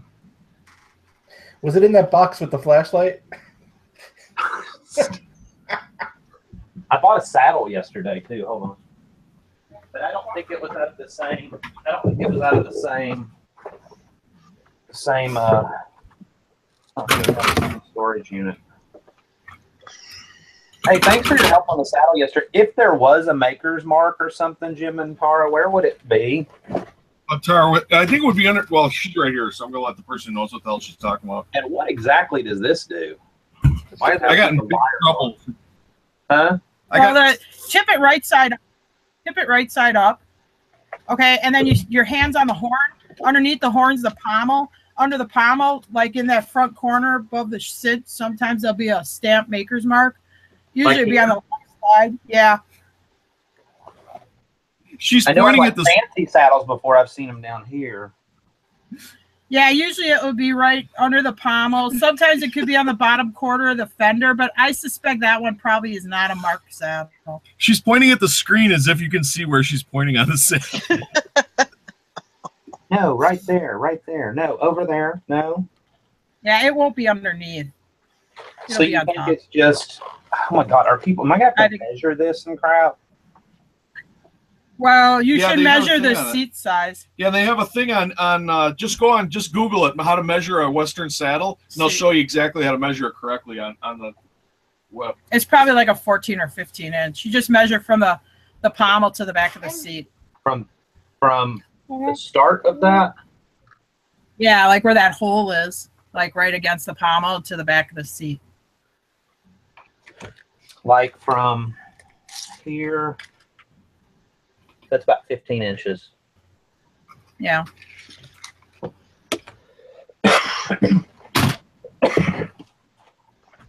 Cool. That's awesome. Yeah. It's probably like $100 or $125 saddle, free shipping. Well, it was kind of a last minute thing. I had already loaded the car, and I'm like, "How much on the saddle?" And he's like, $20.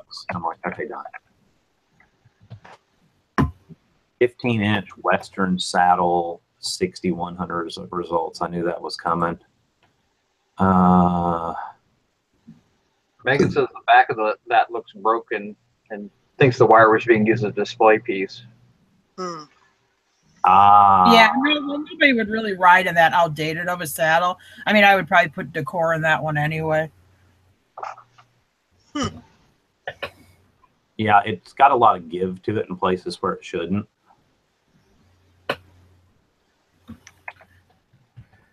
Does stuff sell with the word decor for the saddle or display? Yeah, I'll put that in my title description, and then in my condition things I'll put, you know, outdated for riding, more of a display decor piece. Because I've had it where a lot of these prop companies will buy them, you know, like let's say that, you know, puts that crap in Cracker Barrels and stuff like that. You see them over there. You'll end up selling it to something like that, or somebody that wants to make a bar stool out of it or something stupid like that. Because we find with horse people, they're, as a prejudicial thing, they're very, what do I want to say, like nitpicky. Oh, for a riding saddle? Yeah, you want to say it's display, because you get something and then they want to ride it, they get it, they're like, they're scuffed in the leather, or you'll get it, they think they're buying this saddle for nothing. They think they're getting a $1,000 saddle for $100 or whatever, and they're, you know. Blackberry Thistletea said there was a Spangler mine. Oh, there you go. Thank you. I didn't even think to look that up. I was doing the prison thing, but Spangler. Hold on, I still got that. Mine. Country western song though, working in the Spangler mine. Ooh, and they had a disaster there in 1922. I think all the old mines had a disaster. I can claim it's from there. That was a hazardous occupation for sure. Yeah.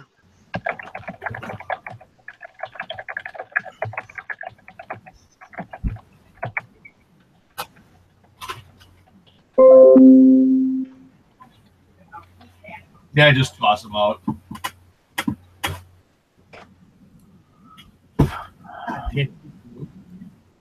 I downloaded it so I could save a copy of the thing. Well, it only downloads a PDF like format, the blank page. So I got to retype. Yeah, we're going to call that Spangler Mine because that would make more sense. Put a number on it for miners, because miners check in and out with their number, their tag, or right. I'm gonna go grab some more stuff to list. My microphone's on. All right. My microphone. Don't tell him that. Pull a Valerie and just start the show without telling anybody. Yeah. Yeah, I have a history of doing that. Honey, have you seen my anal wart medicine? Oh, is the mic on? That's okay. Tristan yesterday goes, if you'll wear that saddle, I'll take pictures and put it in the Facebook group. I'm like, no, I'm not wearing that saddle. Dusty rides again. Hey, Dusty, when you wear the saddle, make sure you put on the miner's belt. For my tools. You can start like a little web page where you got the cam on, and then you do like requests. People type in what they want you to dress up in. Oh my gosh, that would go so bad. We can make it a super chat. Wow. People still doing the super chat thing? Of course. Oh yeah. You know, I don't know. I'm looking at Vintage Miner's Belt, and there's a lot of them that are really similar.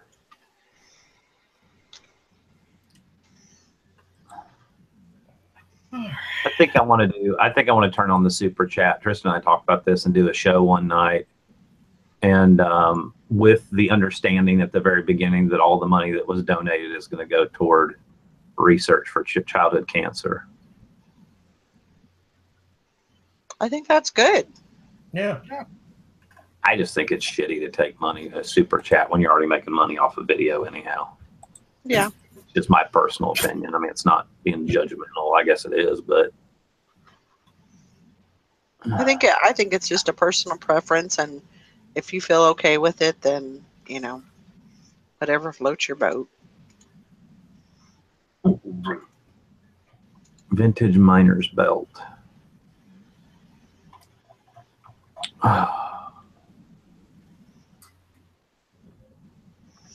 Cowboy Dusty rode into town Friday and left 3 days later on Sunday. How did Cowboy Dusty do that?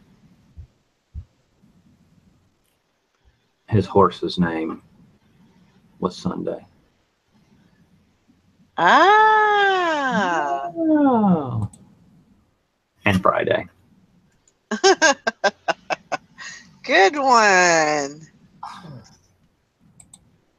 You can't pull one over on an old cowboy. There you go.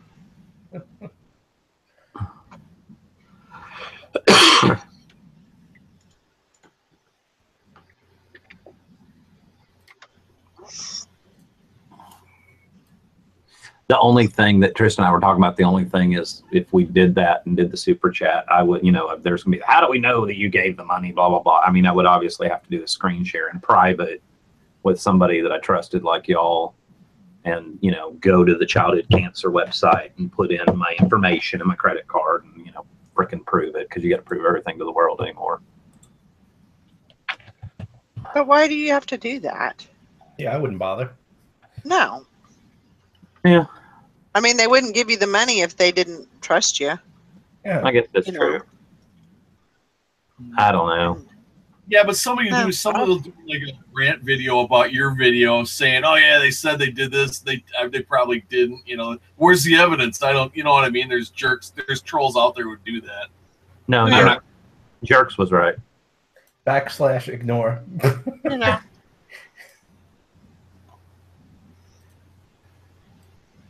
I mean, what are they going to say? No, you didn't send it to the, who gives a shit? I don't.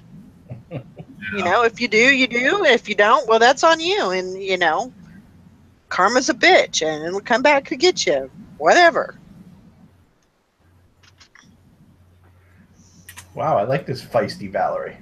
Yeah. You ain't seen nothing yet. You ain't seen nothing yet. You all have seen the very quiet, reserved Valerie so far.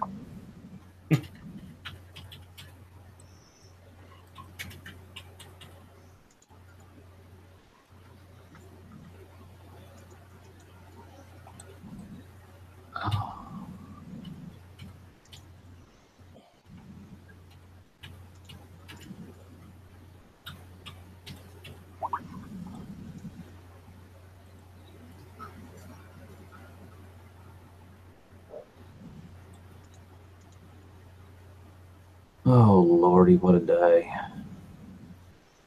Yeah, I know. It's just starting, too. Yeah. That's what Sally was saying, that there was I guess somebody called in sick to work, so she was going to have to go in an hour early, so she was going to get off of here and head to bed. And she didn't feel good anyway, so. Well, she looked like she could use some sleep. Yeah. Not a bad thing. Megan asked, are these figurines that feel plasticky, is that called resin? If they're newer. It's a hard plastic, yeah. And I don't know that polyresin's been in use for a ton of years. Well, since the 70s, 60s at least. I mean, Yeah. Yeah. Meow. Yeah. Yeah, yeah, yeah. Here we go. She gets in a bigger room and now her personality gets bigger. Maybe so. Never thought about that, but you have more room to breathe. Exactly. And blossom like a flower.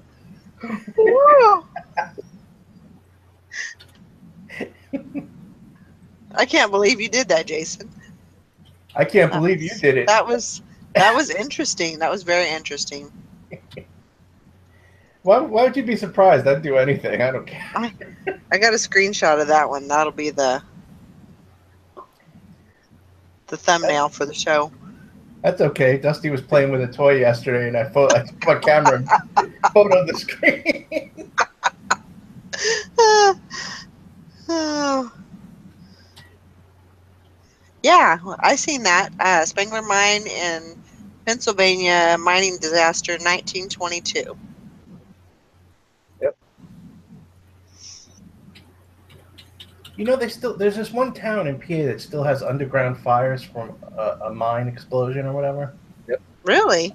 And to be burned for like 100 years, they say. Yeah, it's based on the movie. What's that horror movie? Well, there's nothing but trouble. It's like, what? Silent Hill. Yeah, it's actually still there, and the whole town is deserted, and the houses are still sitting there, and everything. Yeah, it's pretty interesting. It all started because of a trash fire. Wow. The county was burning trash, and they didn't realize there was an exposed coal seam where they were burning the trash at, and it caught the coal on fire, and then just went down under the ground and caught all the coal mines on fire, and it just continues to smolder and burn to this day. Wow. Yeah. There's that movie with Chevy Chase. I think it was called Nothing But Trouble. It was Demi Moore and Chevy Chase. Oh, great movie. Yeah, and that was one of those. Their whole place where it was all burning underground or wherever they're living on this big garbage dump. The fires are still burning underground. That's right. Dude, nobody knows that movie either. It's like, it was horrible. It was good. It was so bad it was good. Yeah. Exactly. And I don't know how they got Demi Moore to do it, but they did. That was a good movie. Centralia is where it's at. Centralia. Centralia. Yeah. It's been burning for 53 years. Wow. Yeah. Megan said she's seen a documentary on it. I think they have, actually.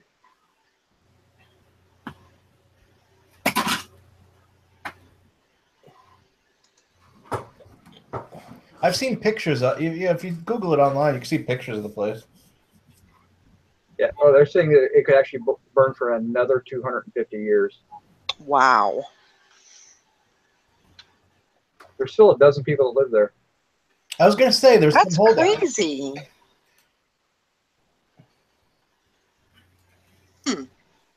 There's always people. That is nuts.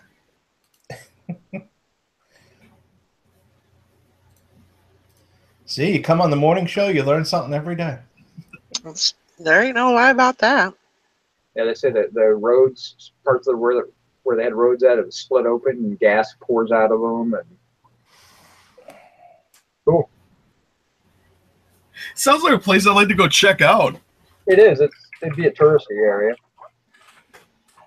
My kid wants to go to Chernobyl, but I told him that ain't happening. He's like, well, they can let you in there for a certain amount of minutes. I'm like, I'm not flying over to Russia to get irradiated. Apparently, signs warn visitors to the dangers of death by asphyxiation or being swallowed by the ground. Wow. Sounds like Yellowstone. What's that from, Eric? There are signs apparently that say that about Centralia. When you pull up to it. You know, he just said Chernobyl. There's a cool horror movie on Chernobyl too. That was actually pretty good. What is it? I think it was actually called Chernobyl, if I'm not mistaken. Okay. That's aptly named Chernobyl. Yeah. But it was actually pretty good. I was surprised. I thought it was going to be like this really bad movie, but it actually was pretty good. Back in time? No, that's Chernobyl. That's the not blockbuster by all means. Don't get me wrong, but like a B- movie, it was on the upper end. That's really. I like that Widowmaker movie with the submarine. It was, I think, it was Widowmaker K-19. Yeah, I liked it where they tell they go back, they call the Kremlin, the radio. They're like, "What should we do?" They're like, "Well, tell the men to eat fresh fruit because they're dying of radiation poisoning. Tell them to eat plenty of fresh fruit." So I thought that was great. Thanks. We're from the government. We're here to help. Mm-hmm. Oh, it was called the Chernobyl Diaries. Oh, I've heard of that. I never saw it, but I heard of it.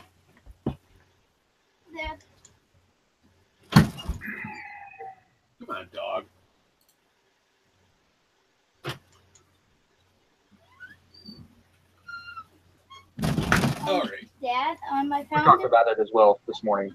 About his mustache. So, rewind the show, you'll see it. I have the other PC game. Sure. Thanks. I like a night game. There's no problem. Yeah. Yeah, you would think it would be pretty hot there.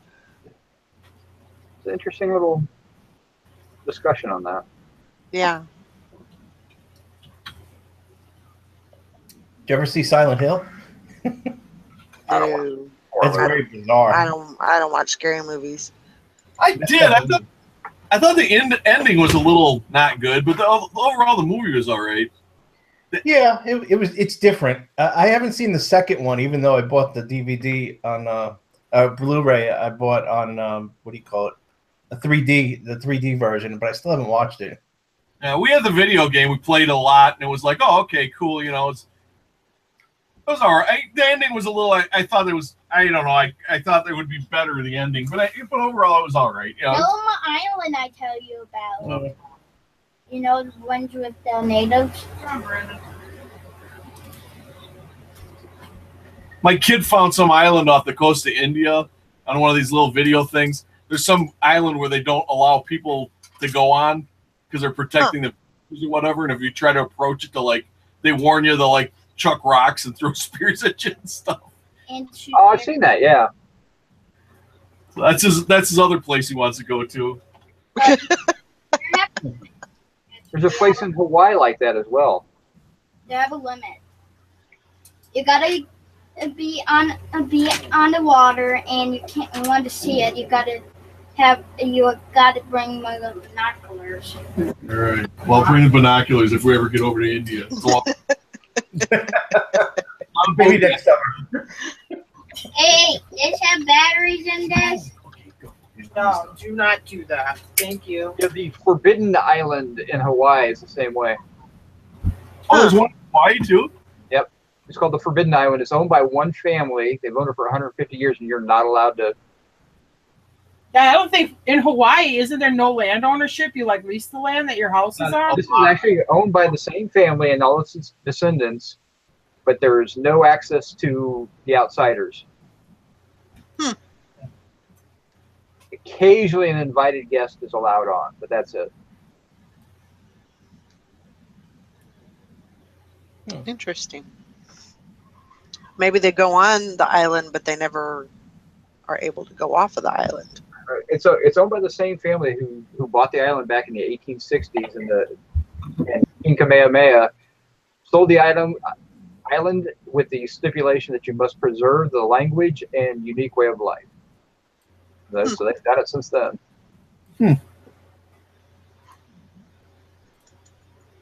Interesting. Very interesting. My sister lived in Hawaii for a few years, and if you're in South Florida or Southern California, it's you'll see as much Spanish, if not more Spanish than English. In Hawaii, it's Japanese. Everything is Japanese. You don't buy anything that doesn't have a Japanese translation on it, and a lot of stuff doesn't even have any English on it. It's straight up Japanese. It's all Japanese. There's a huge Japanese population in Hawaii. Funny. So she knows some Japanese from living there. I think it's been like that for a very long time now. Probably when they invaded at Pearl Harbor. Yeah, so Targo's when they invaded Pearl Harbor. Yeah, they left some ground troops there that populated the place. They brought women with them. They did a settlement. Yeah. Oh yeah, it's like when they brought the rabbits to Australia.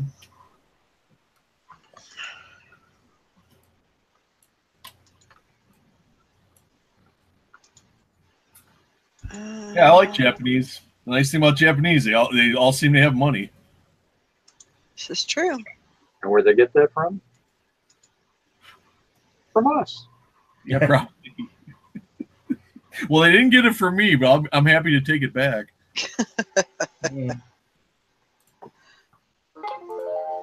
I love selling stuff to Japan.